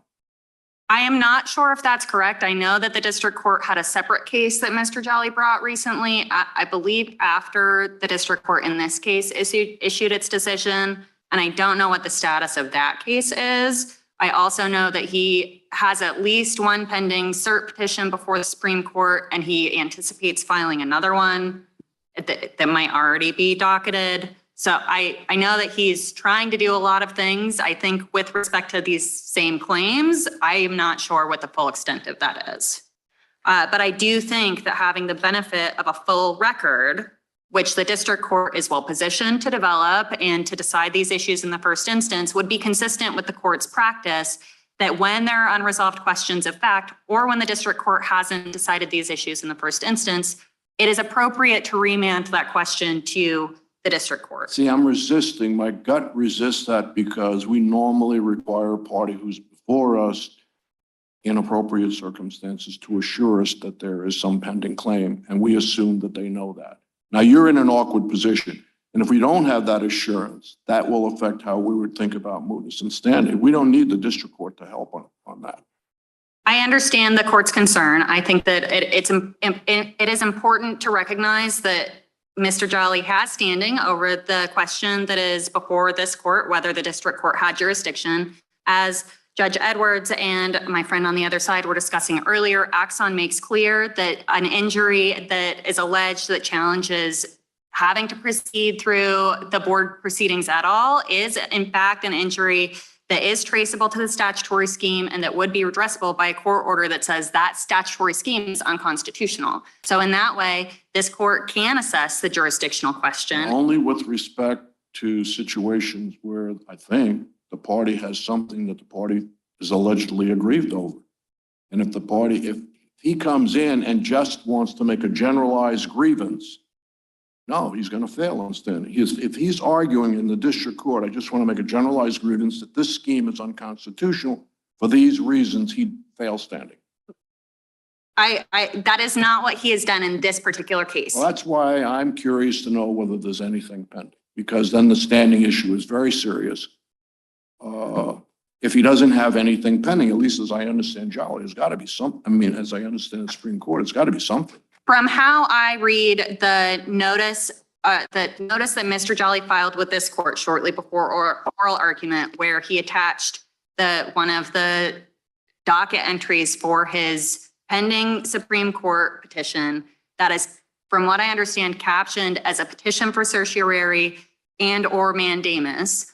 And I believe that it is related to the Federal Circuit's decisions in the cases that he's challenging here. I have not looked in depth at that petition or discussed with Mr. Jolley how it relates to his pending proceedings, but I think that there is enough of a question on how that relates to his board proceedings that this court does not need to get into the mootness question. But we've looked at that cert petition and it was denied recently. It was denied recently? Yeah. Well, then that might also change the position. He, in that cert petition or in his notice to this court, he mentioned that he was planning to file another some type of filing before the Supreme Court, and I don't know what the status is on that.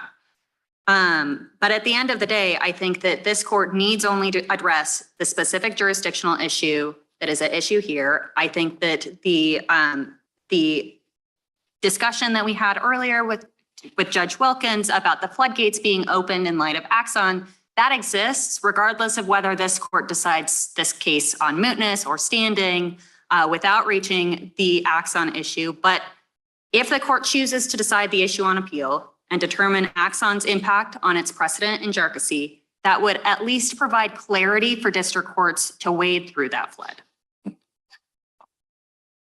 You want to send us a draft? Well, Ms. Doty, you were appointed by the court to represent appellant as amicus in this case. And we thank you for your very able assistance. Thank you very much. We'll take the matter